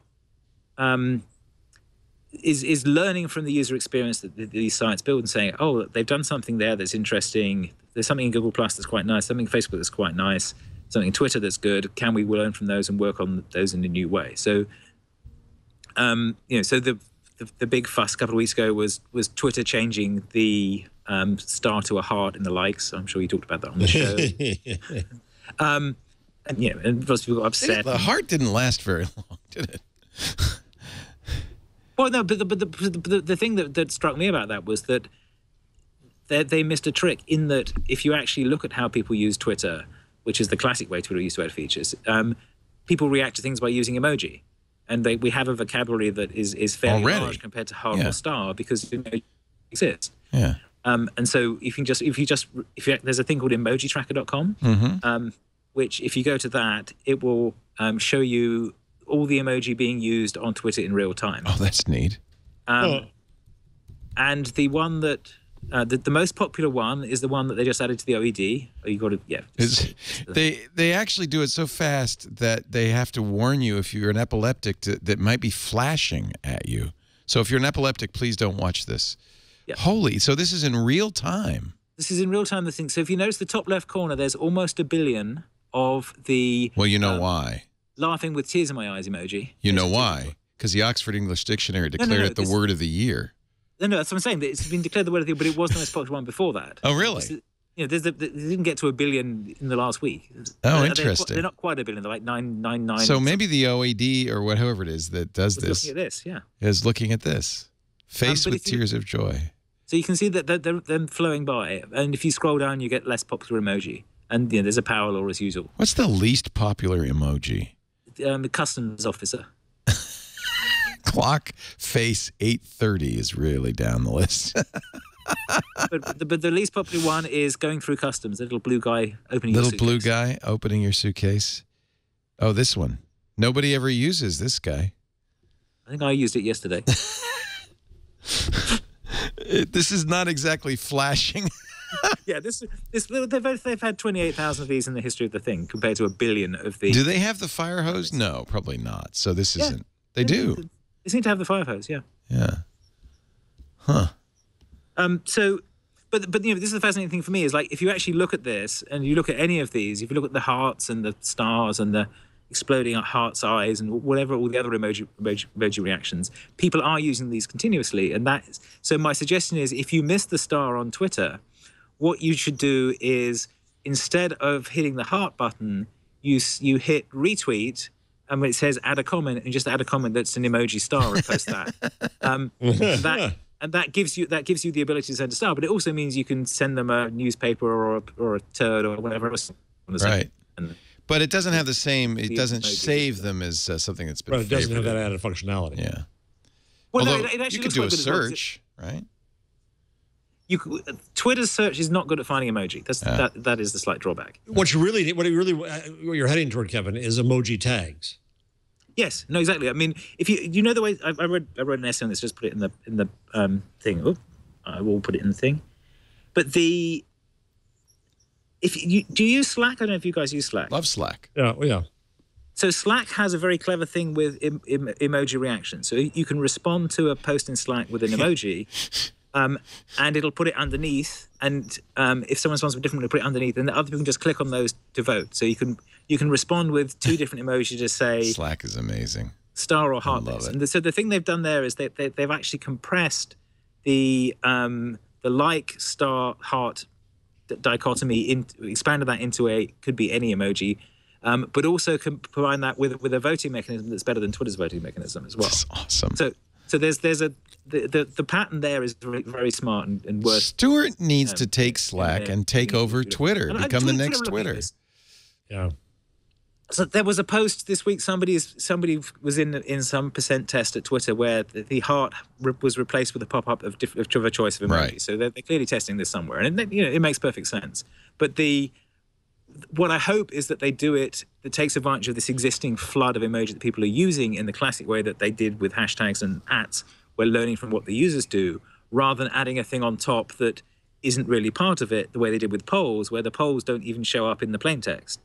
So if you're using anything else that parses Twitter apart from the clients that have been updated, because not all of them have been updated, the official ones, you don't see the polls. You just see the question. You don't see the possible answers, which is a design failure in their part. In my opinion. I have a new idea for a show. I think we should sit and watch until this goes to 1 billion.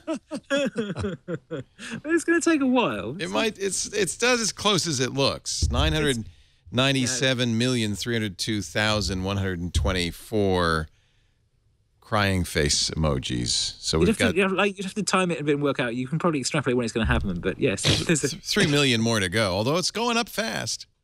But you're right. We're days away. Yes. Probably longer than that, yeah.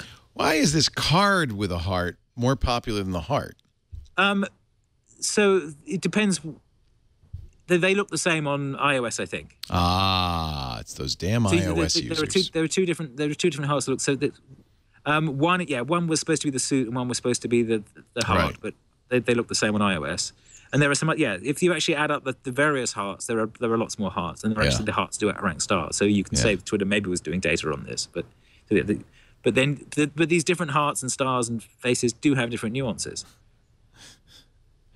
There's my favorite completely unintelligible emoji. Person raising both hands in celebration.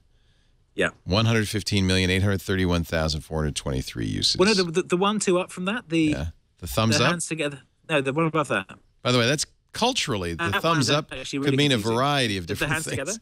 Yeah, the praying. The iOS one looks like high five, whereas actually it's supposed to be praying or namaste. Right. So, and depending on, we get into emoji dialects here. So depending on what your emoji set looks like, these things can look very different, which can be confusing. Yeah.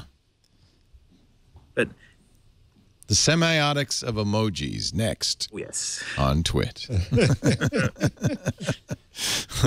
But I think it is a fascinating thing that basically that in the same way that we added hashtags and ats to Twitter to mean things, Yeah. because that was what we had. We now have this vocabulary of things that are being added to it and being used for all kinds of stuff.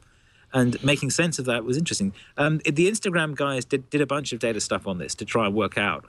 What they basically did was correlate the emoji with words that people used to try and come up with a. So if they co-occur a lot, then they assume it's a similar meaning, and they did a bunch of posts on this. But So all they have is like, right? all Twitter have is like, yes. No, but all Instagram has is a heart too. No, but Instagram has comments. Oh, but they have comments. And Right. so I see what you you're know, saying. So they did analytics and on the comments are actually subsidiary to the post. So in Twitter, Right. the replies are a sort of a first order object. When I reply to a post, I'm making a post too, and it can stand alone. Whereas Instagram, they're definitely subordinate. So the comments are comments on the photograph or video. I decided to order a BlackBerry Priv today so that I could type emojis faster. It has Well, there's a.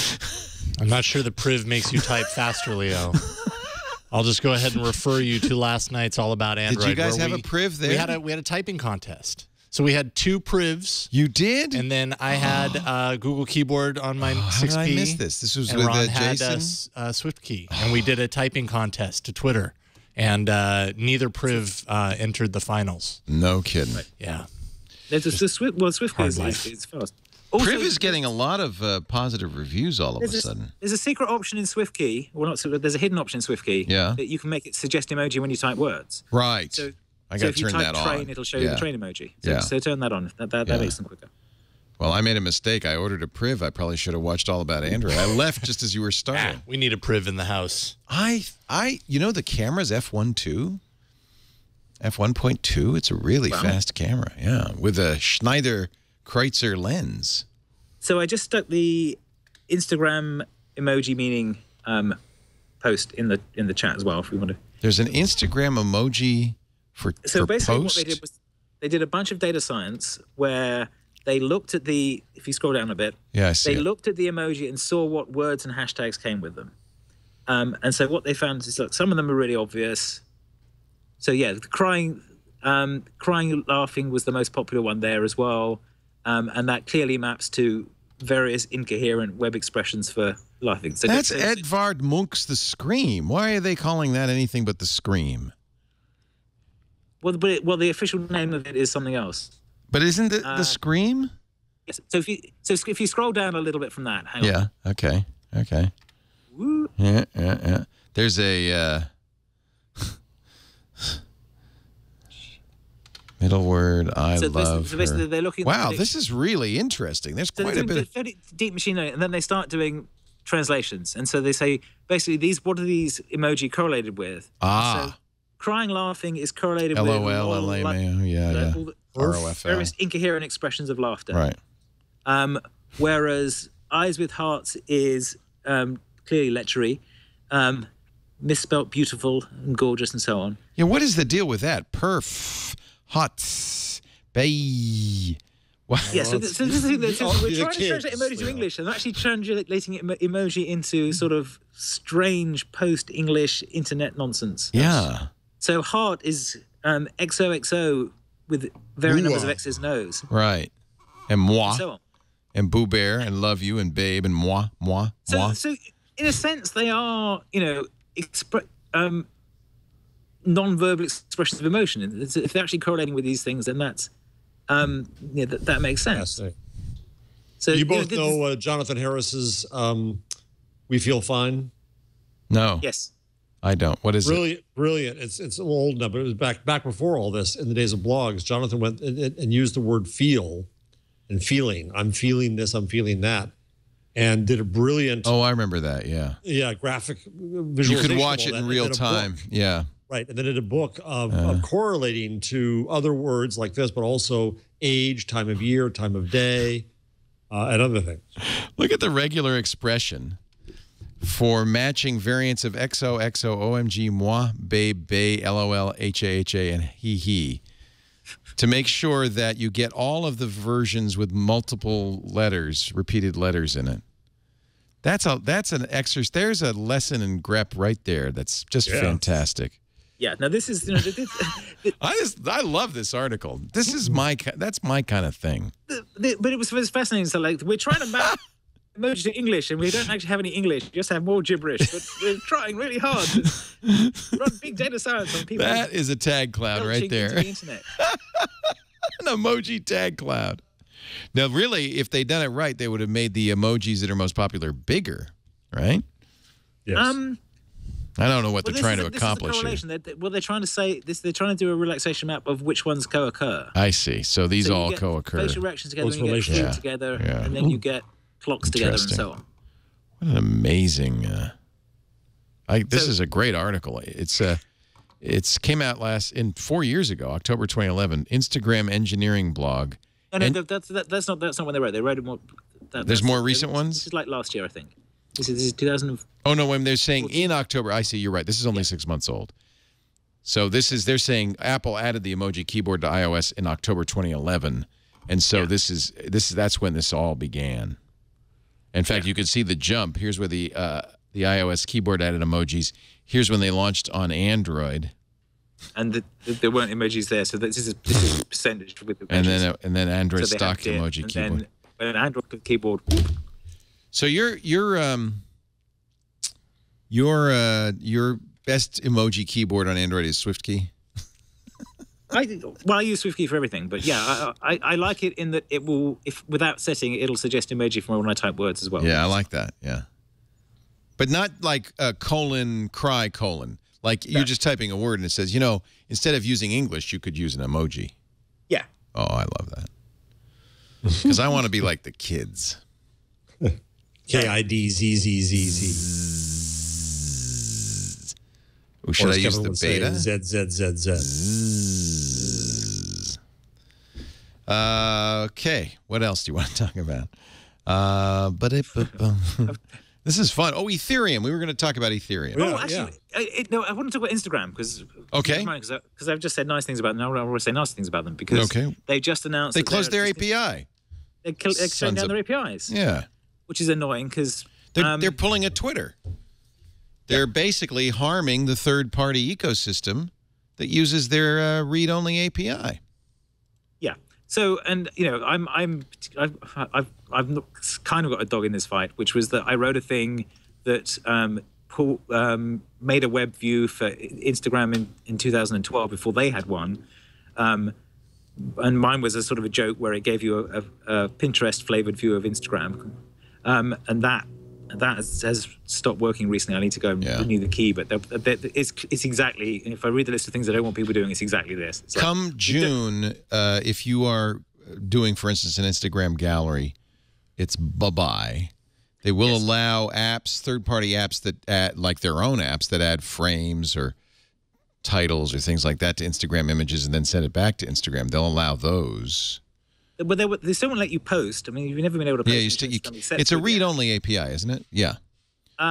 Yes, I think. Yeah, but yes, it was. I don't think you can post comments. Right, but you could.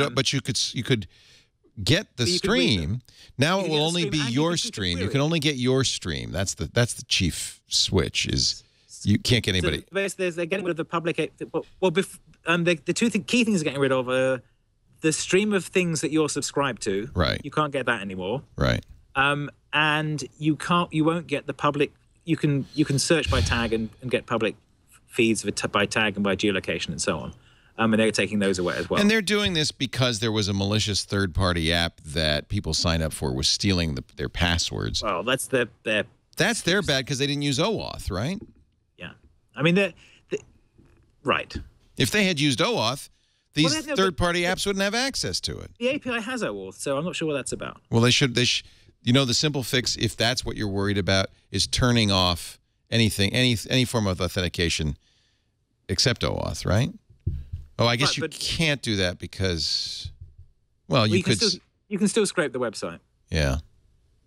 You can do basically there's ways of doing this. I've got some tools that other people have written that you go and fetch your cookie from the browser and give it to the tool, and it then logs in looking like you and pulls stuff out of the website for you, right. which can be very useful. So stopping that would be harder. And to some extent, if you take away the official API for this, that will be the only way to get my feed out of Instagram.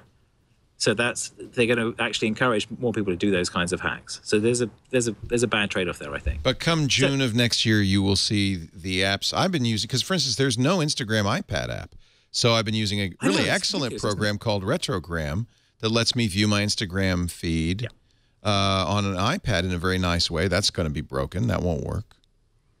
Yeah, I think I wrote one of my rants about people thinking the iPad and iPhone were completely just different things, and this was a massive design flaw, and use Instagram as an example. And I wrote that like 3 years ago. That's when Zuckerberg said the iPad's not a mobile device. And it's like, Instagram still haven't fixed that. If you want to browse Instagram on the iPad, you have to use the web version. It's ridiculous. Which is, it's strange. Ethereum. Ethereum. Explain it to us. So Lucy. I can't give you a. He can't do anything right now. He's frozen solid. There we go. Like, okay. So you thought Bitcoin was confusing? Well, we've decided to make it more confusing.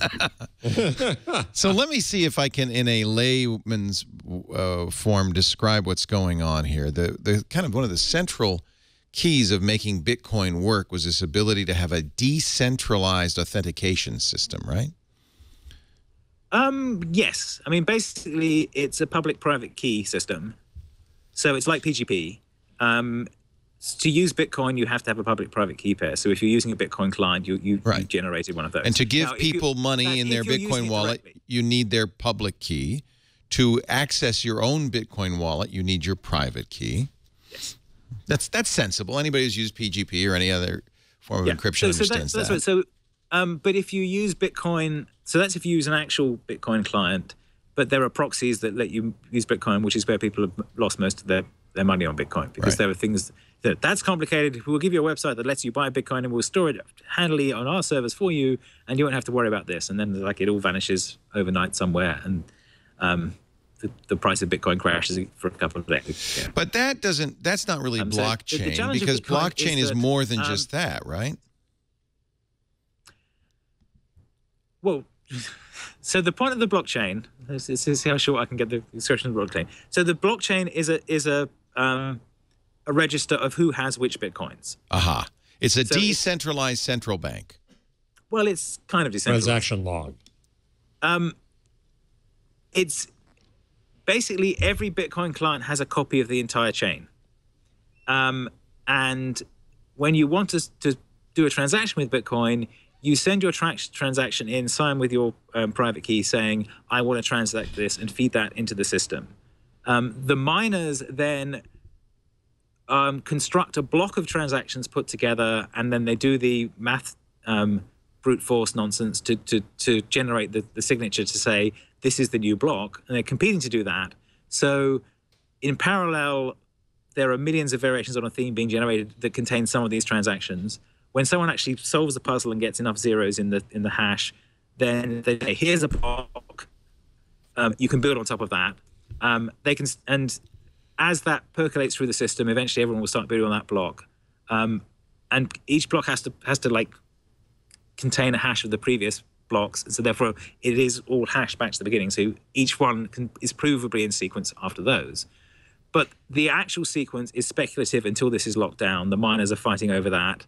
And so the transaction time is not just one block time, which is 10 minutes, but to be sure your transaction has actually gone through, you have to wait several blocks to be on top of it. So unwinding it is too expensive to redo. So that's the sort of the principle of Bitcoin and how it's decentralized. It's basically there are miners burning computer power to try and find the key that others will accept, and therefore they will get the coins, the minted coins for generating that transaction. But this can be used for much more than money.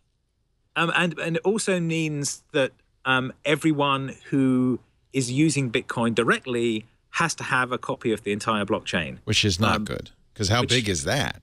It's growing. It's a few gigs. Yeah. So, and it's it's growing by a fixed amount every 10 minutes. We're growing by a meg every 10 minutes, and there's a fight going on. They're saying we need to make the block size bigger so we can get more transaction in. Otherwise, it's going to overflow, and there's all kinds of stuff going on like that. So that's the sort of the core Bitcoin thing. Now, there's other bits and pieces inside Bitcoin that let you do. So the basic thing is a register of who has which Bitcoin.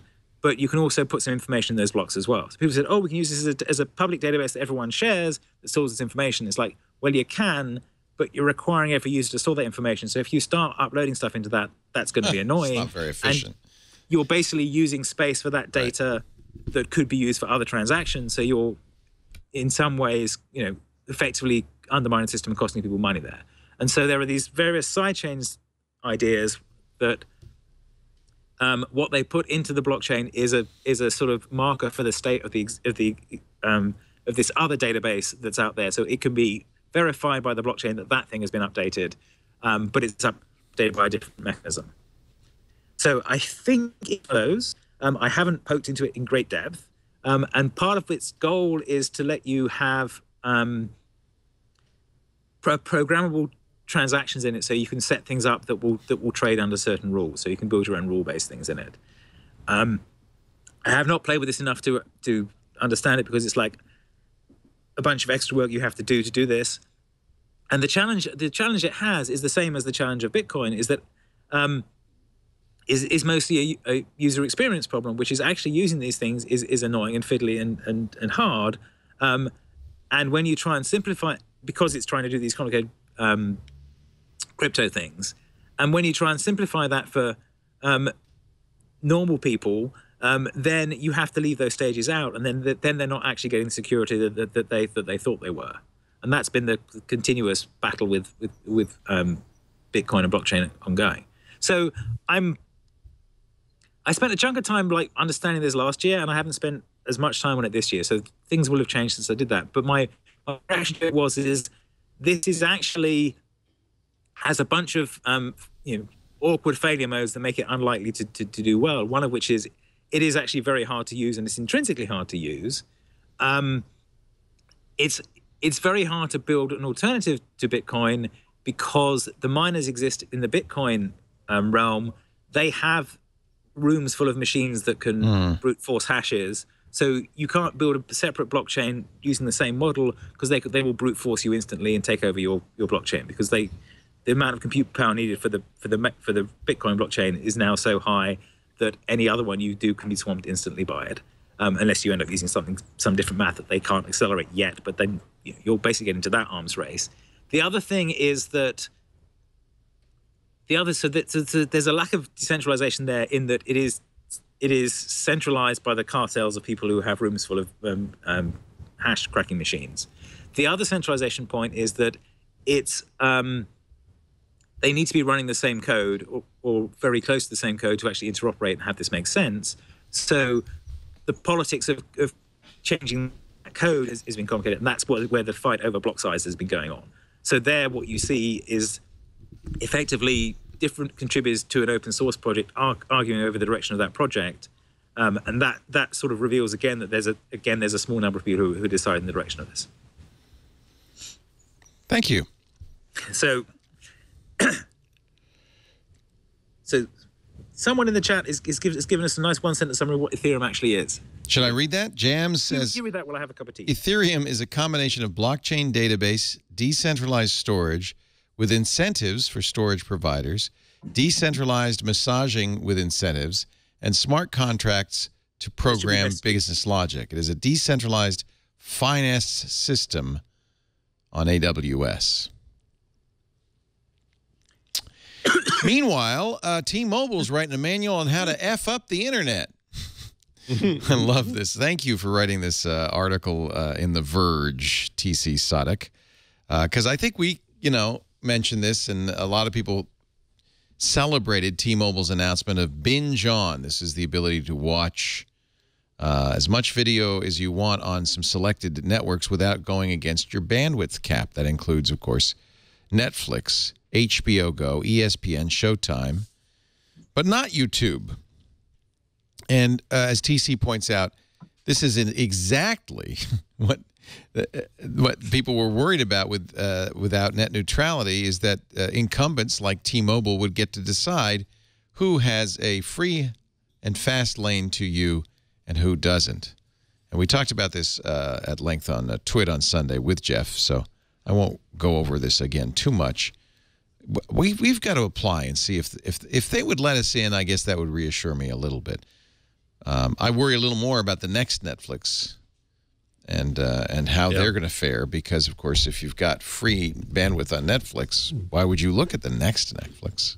The thing you raised is on Twit is that this makes trying to fight for net neutrality really hard and really hard to explain to people. I mean, I can't get free use of Netflix. What are you doing to me? Yeah, this is not in my interest. This net neutrality thing means I don't get free Netflix, and I understand that people are mad. We love binge on, so sometimes it's hard to explain why this is not in your interest, even though it appears to be, which is probably exactly what T-Mobile's hoping. Vic Gundutra has gotten a new job. He was the guy who championed Google+, then left Google. He's a longtime Microsoft employee, went to Google, left Google after Larry Page stepped upstairs into Alphabet. Actually, it happened before then, but I think he saw the writing on the wall. He's now announced he's going to go to work for an interesting company that makes an electrocardiogram for iPhones. Yeah. It is FDA approved, which is interesting.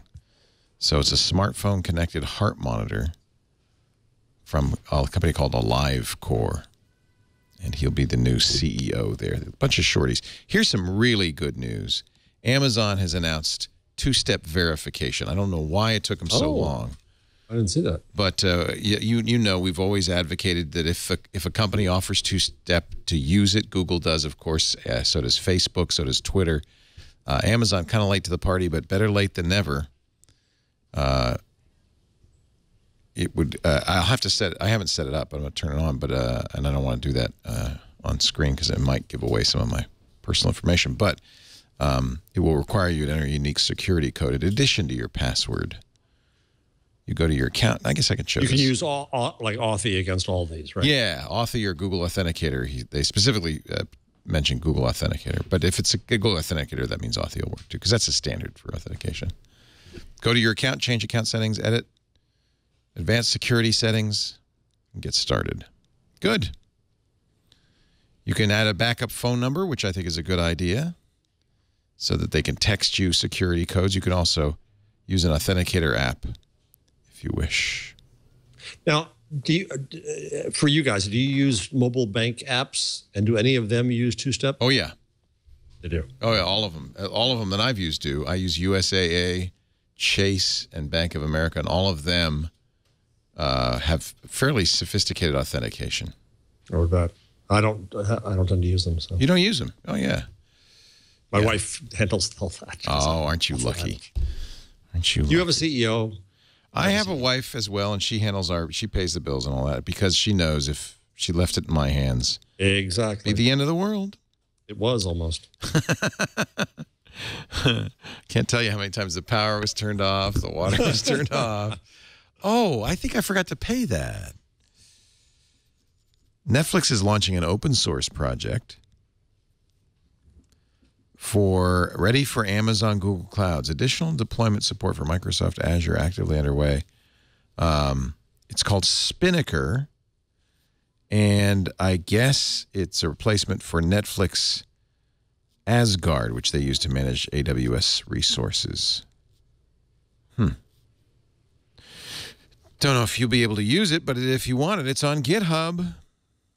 Not something we would use, probably. An open source, multi-cloud, continuous delivery platform for releasing software changes with high velocity and confidence. Thank you for open sourcing it. I guess that's what I would say. Hey, Jason, have you heard anything about a date for Pixel C? I want it so No, bad. I've heard nothing. I want it so nothing bad. lately that has any sort of Come on, information Google. about that. But, Send us an XSC. and it would be weird if we got into December and we still hadn't heard about it. It seems They like, said by Christmas, yeah. by the holidays. Yep. Yeah, I haven't heard anything official, though, about it. Having now used the iPad Pro for a week, it's too damn big. It really is too big. Well, it's a step back to the classic iPad where you have to have a sofa to use it. Yeah. Yeah. But I'm going to send one to my mom for Christmas because she's an artist and she loves to draw, and I think she would get a lot out of it. So for some people, it makes perfect sense. It's just No, I mean, in the same way that the big iPad that it took Apple a while to realize that an iPad this size was a good idea. Right. Didn't it? Remember, we all loved 7-inch Basically got pummeled over the iPads head by or everyone else 7-inch making them tablets. first. Yeah. Because the 7-inch tablet is a perfect form factor for something you can use with one hand Mm-hmm. while on public transit, which no Apple engineer does, so they didn't think of it. But the big iPad has a lot of value in that it is a very, very high resolution screen and is very good for stuff where you got high data density. So it is good for reading scientific papers and doing data viz. And the pen thing is from what I've seen from people's experiences with it, they like it a lot. They've got the latency down very low, and the pressure thing seems to work. So people are getting very nice drawing effects from it compared to the Surface stuff that Microsoft have, which hasn't quite closed that loop to the same degree. Makes me wish that I were an artist. But it's a weird product because of the price point. Mm-hmm. So it's like it's the price of a large number of Chromebooks. Let's take a break. When we come back, some tips, some predictions, some numbers, whatever back of the book material you'd like to throw in. But first, a word for those of you on pager duty. Don't hate the pager, man. Hate the game. No, don't hate the... Yeah, that's it. Or another way to put it, is your SaaS on the line? PagerDuty is an operations performance platform. You know what it is. It's something that will get alerts to the right engineer at the right time, the person on call on PagerDuty. But because they've added some really nice features, it does more. It lets you increase the uptime of your apps, of your servers, of your websites and databases. How does it work? Well, let me explain. PagerDuty connects all your systems into a single view. You can see critical events across all your monitoring tools, not just, PagerDuty, but Nagios, New Relic, Keynote, App Dynamics. They've got APIs that'll work with anything. And they have 100 ready-to-use integrations out there. When an incident occurs, PagerDuty notifies the right team and the right member based upon on-call schedules. It's smart. It knows who's on call right now and does it in the way that team member prefers, personalized alerting preferences. And then if an alert is missed, PagerDuty automatically escalates to another team member and continues to do so until it's responded to. This is just what you need. Alerts can be dispatched by everything. Of course, text and pagers. Yes, some people still use pagers, but also automated phone calls, email, push notifications. You can resolve incidents on the go. You can live your life. Yes, Slack uses PagerDuty. Everybody uses PagerDuty. Boeing uses PagerDuty. Decrease the noise. Incidents are delivered, automatically filtered and deduped so that only actionable alerts are delivered. I love that. You don't get 18 alerts from the same for the same problem.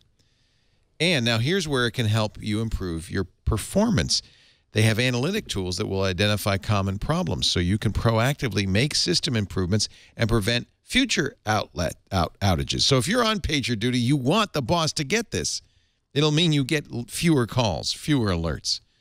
And of course, needless to say, PagerDuty is relentless when it comes to reliability. Fully distributed, multiple data centers, multiple hosting providers, multiple contact method providers for every method. You're not going to miss an alert. And of course, you can customize it to fit how your team works. Microsoft uses it. GitHub uses it. Nike, Pinterest, Box, Slack, they all use it. HipChat. I want you to use it. Visit pagerduty.com/twit. Sign up for a 14-day trial. Tell your boss, whoever's in charge of this, that it's going to make their life better. It's going to make your life better. And it's as little as $19 a month. PagerDuty, PagerDuty.com/twit. And we thank PagerDuty. PagerDuty. Kevin, you already mentioned it, but you got a thing here, the Indie Web Camp coming up, 2nd anniversary. First of all, congratulations. Thank you. That's nice.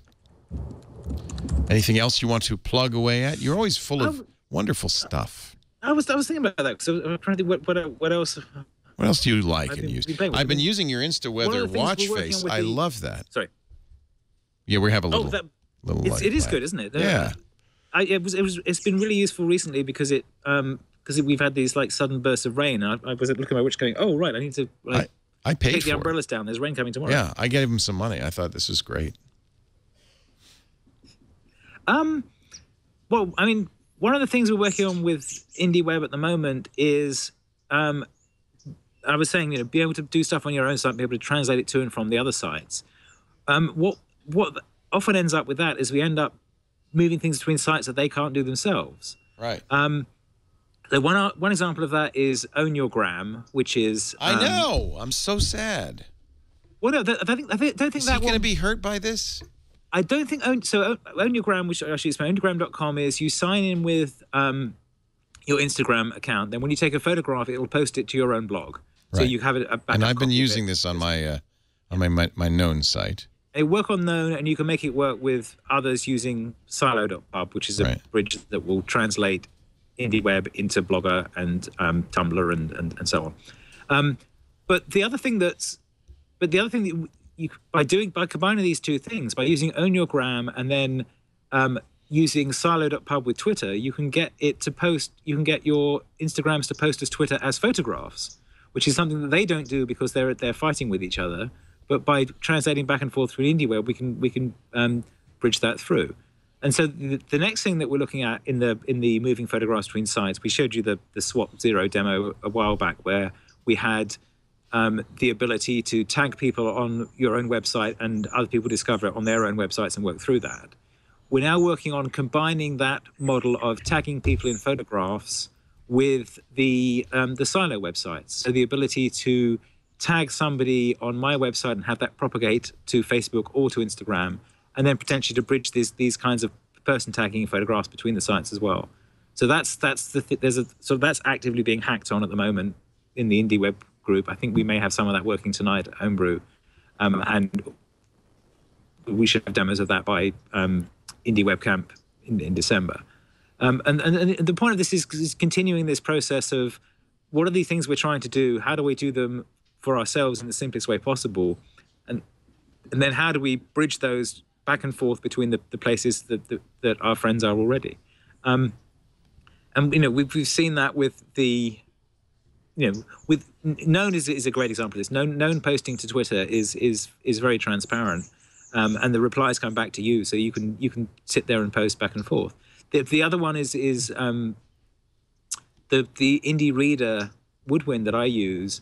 That has the ability to like and retweet and star, or I suppose now should be heart posts, and therefore that propagates to my site and can potentially propagate back out to other sites as well. So there's this sort of confluence of these different pieces plugging together. And at the moment there's some configuration set up to plug these pieces together. So there is some overhead but that's getting simpler with time.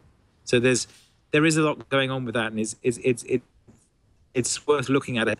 Even if you have your own WordPress site or you other sites like that, we've got a series of plugins and things that help you put this stuff together. I love it, and I'm a fan. IndieWebCamp.com. Yes, and also the other one I will mention is IndieWebify.me.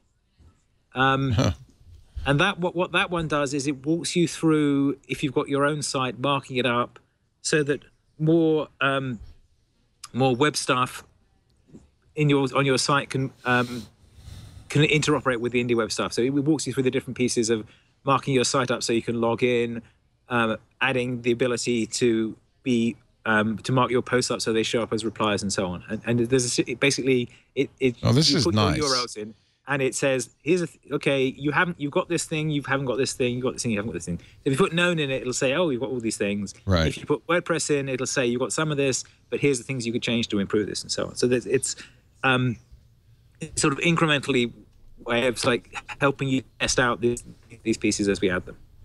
This is great. I mean, so the trouble with Own Your Gram is the other thing that Instagram have said is you can't use the word gram in the name of your product. So everyone is going to have to own your gram and pestagram and what else, even if they can keep them running, which is kind of annoying.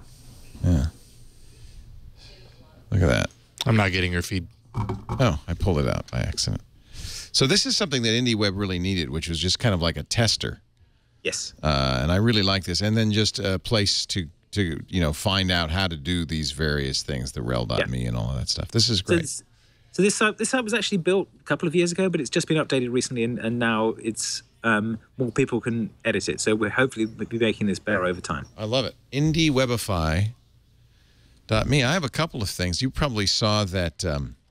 Well, let's start with your number, Jeff, and then I'll do mine. Okay. I found this interesting.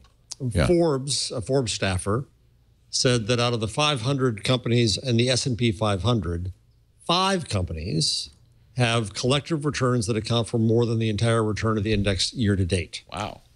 Amazon, Alphabet/Google, Microsoft, Facebook, and as an odd one in there, General Electric.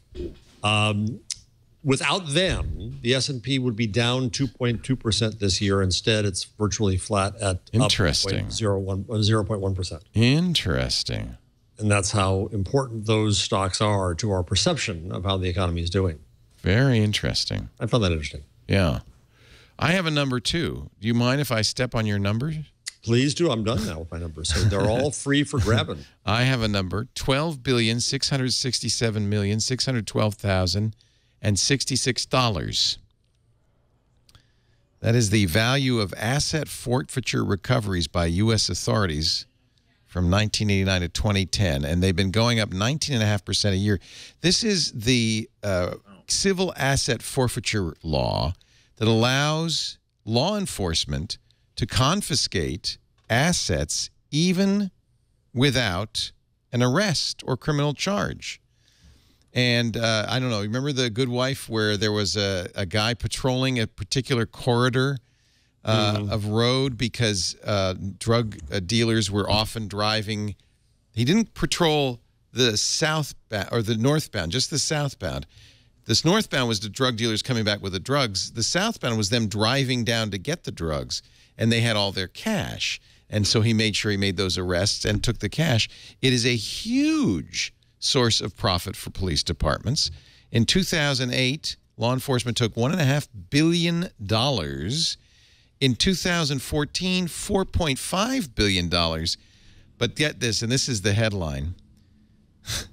According to the FBI, victims of burglary offenses in 2014 lost $3.9 billion in property losses. You're losing more money to law enforcement now than to all U.S. burglars combined. Jesus. John Oliver did that on Last Week Tonight, so you might want to watch that episode. More money due to civil asset forfeiture to law enforcement. It's become a profit center for law enforcement. Talk about a moral hazard. More than in all burglaries combined. And those numbers come from the U.S. Department of Justice and the FBI. I'm not making them up. That's just stunning. Anyway, I'll leave you. I have one more thing, and actually I got this on Google+, but I like it. You know, the Ultimate Fighting Championship, UFC, they have a problem because the fights tend to be short, easily jiffable. And so they've really had to go onto Twitter and do takedowns because people are posting basically the entire fight in animated GIFs on their Twitter feed. And the money, of course, is from the pay-per-view. But why watch a pay-per-view? So this was a big shock. Rousey, who is the queen of Ultimate Fighting Championship, got taken down in 52 seconds by Holm. You can't post the video, but I can show you somebody made a Street Fighter edition of the Rousey versus Holm fight. Any audio? Well, you don't really need the audio. I think you'll enjoy it. This is a reenactment. A reenactment of the fight, and in fact, it only took 52 seconds. She's out. Oh, not quite. Wait a minute. One more time. And boom. And if you paid $90 for the pay-per-view, my son watches UFC. I don't watch it, but he says no, it's worth it. It's worth it because you got the lead up and you get all the excitement. Thank you, Richie Branson, for creating that video. Should we? We didn't. We should. I mentioned it on Twit. The Google car getting stopped for driving too slow. I just think we have to have that for the record here. That's too great a story. Just so for completeness. So the self-driving car apparently is limited. They don't want to scare people. Is limited to 25 miles an hour. Well, it's basically a golf cart, isn't it? Yeah. To scare people. It's a very. Yeah, if you don't say going around 50 miles an hour. So apparently, Mountain View was driving around Mountain View, holding up traffic in a 35-mile-an-hour zone. So a Mountain View Police Department officer pulled it up. The officer noticed traffic backing up behind a slow-moving car in the eastbound lane. The officer stopped the car, made contact with the operators to learn more about how it was choosing speeds along certain roadways and to educate officers about impeding traffic. There wasn't a driver, but fortunately there was a passenger who explained. There were a lot of peeved Tesla drivers behind it. Hey, get out of the way, get out of the way. I can't, I'm not driving. The officer decided not to write a ticket after explaining the rules of the road. But the picture is just so great to have. There's no one driving. Did you watch? You would think they would have given an orientation to Mountain View cops since. Well, View and these or things are just going stay off the higher speed streets. Yeah. Well, but it's like 22 miles an hour is maximum speed for that 25, and they were in a 35-mile-an-hour zone, which means in Mountain View, people were driving 50. Yeah. And Google as grandma. Some of the Mountain View streets are narrow. And they're flashing their lights. They're honking their horn. Move over. Can't. I'm not driving. Did you guys watch The Good Wife this weekend? I heard it was about self-driving cars. I have to watch it. I'm still binge watching into season 4. Yeah, I'm back in season 4 too. Yeah. And I won't I love it. I savor it. Me too. That's why I'm not done with it. We only watch. We don't. It's such but it's also an easygoing show. So after we've watched Daredevil, and Sense8, and we just finished Fargo season 1. Oh, season 1. Yeah, that was fun. Oh my God! So after we watch all that ultra violence, we like to watch something relaxing. There's The Walking Dead. Yeah, The Good Wife. No zombies. Get through. No wood chippers. No hamburger grinders. But also quite a lot of tech. Yes, well. it's very smart. Doesn't Ridley Scott's son do that show? I think so. Yeah, it's a Scott production. So yeah, it's him and his son. So it is. They talk about Snowden stuff and encryption. By the way, yes. We don't. So last week was about had hacking related stuff in it, and this week was about self-driving cars. Yeah, I love it. Ripped from the headlines, as they used to say. Story is, but used intelligently done. There's I like agree. CSI Cyber, which is just like ripped from the headlines and then made into nonsense. Right. Whereas this is actually there's a complicated legal issue here, and we're going to explore it reasonably. It's a smart show, which I really enjoy. I know what I want. I want a chum. I just put it in the rundown.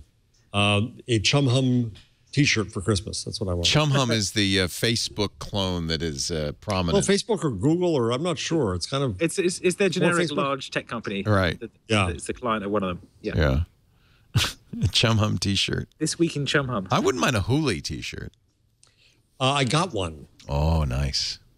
I went to the Lazard Foursquare conference, and they have a goodie bag, which in the old days was a heck of a goodie bag. Got DVD players and all kinds of great stuff. You get now it's not T-shirts so much for fictional companies. But I got a Hooli T-shirt, which I'm now ready for Jake. I said this would be a good stocking stuffer for Jake, but my wife said no. It's a white T-shirt. You'll never wear a white T-shirt. I said I don't know. It's a Hooli T-shirt. It's Hooli. It's pretty good. It's a Hooli T-shirt. We could talk a little bit about encryption in the wake of France. I did my bit. I was on, or I will be on Friday, the Bill Handel show. We pre-recorded it on KFI in Los Angeles, #1 morning show in Los Angeles. And he says, what are we going to do? The terrorists are using encryption. And by the way, Jake just signed up for Telegram. I'm seeing a lot more action on Telegram all of a sudden because it's one of the 3 apps that police speculate maybe, possibly, the terrorists use Telegram, WhatsApp, and Threema. Threema is of the three, though truly most secure. Well, they're also speculating that they use PlayStation 4. Also speculation, because they don't know. And they don't actually know because, well, they've captured some this weekend, haven't they? But yeah. Well, they got their cell phones. So the evidence trail is difficult. I'm just waiting for the story. Oh, we got their cell phones, but thanks, Apple, we can't find out what's on them. They're just, scapegoating encryption. Well, we've had this. This is going on at the moment. The UK is trying to pass the Snoopers Charter, which is their right. In a wonderfully Brazil-like touch. They've said, oh, and your ISP bills will have to go up to pay for the data retention that we're requiring them to do, because we're not going to pay the ISPs to do that. So it's like, wait, you're making us pay more to retain data to spy on us, enforcement, and you also have GCHQ and the cable taps and all the data you've already got. That now going to leave. It's like, but yeah, they were quick to shroud wave and say that that these attacks were the fault of these encrypted systems. Because they want to pass laws that make no actual sense. They have literally said they want to have a way to break encryption as a legal requirement.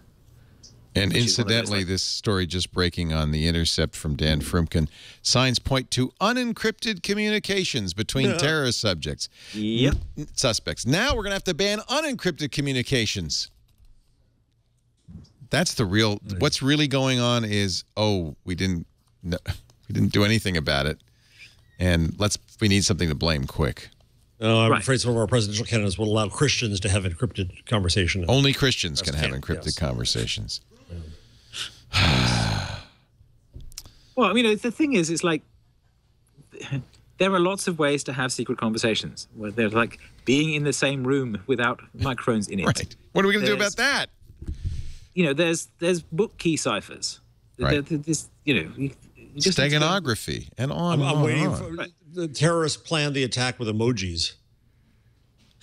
Well, that was one of the nonsense stories. It was like they picked up the communicating using PS4 and said they could be communicating by laying out coins on the ground in Mario. Yes, they could. Yes, they could be doing that. They could be bouncing signals off the moon as well.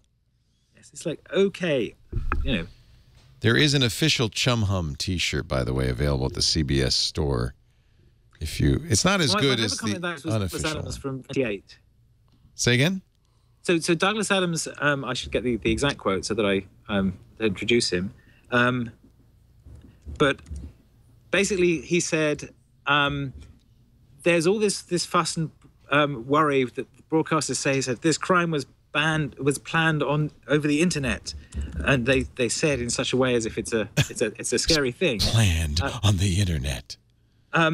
He says the thing is, you could say the same thing about it was planned over a cup of tea. Right. But somehow they don't. Doesn't mean that we want to ban tea. Damn you, internet! Damn you! Jeff Jarvis is a professor of the internet, and you'll find him teaching at CUNY. So yes, I found the exact quote. Hang on. It's, I don't think anybody would argue now that the internet isn't becoming a major factor in our lives. However, it's very new to us. Newsreaders still feel it is worth a special and rather worrying mention if, for instance, a crime was planned by people over the internet. They don't bother to mention when criminals use the telephone or the M4 or discuss their dastardly plans over a cup of tea, though each of those was new and controversial in their day. Yeah. This is Douglas Adams from 1999, which is 1999. One of the best things he's written. Love him. Jeff Jarvis, thank you. Thank you. Buzzmachine.com. We'll see you back here next Wednesday. Sorry I was gone for 2 weeks. We missed you, but we're so glad you're back. And we had him on Twit, too, because we missed him so much. Kevin Marks, we love having you on, too. Just always great. Thank you. You can find Kevin at kevinmarks.com and indiewebcamp.com. Oh, this was his article, How to Stop Worrying and Love the Internet. I remember that. Yeah. Yeah. It's worth rereading. This is what, 16 years old now, but it's spot on. That's really awesome. This is awesome. Thank you for joining us. We do This Week in Google every Wednesday afternoon, 1:30 Pacific, 4:30 p.m. Eastern Time, 21:30 UTC. You can watch live, be in the chat room. We love it if you do. But if you don't, you can always get on-demand versions after the fact. You don't have to miss an episode. Just download it, audio or video, from twit.tv/twig, or get it in the your favorite podcast app on your iPhone, your Android phone, your Windows phone, your desktop, iTunes, wherever, everywhere. Stitcher, Slacker, Spotify, we're there too. But do listen every week and subscribe if you will. We'd appreciate that. Thanks for joining us. We'll see you next time on This Week in Google.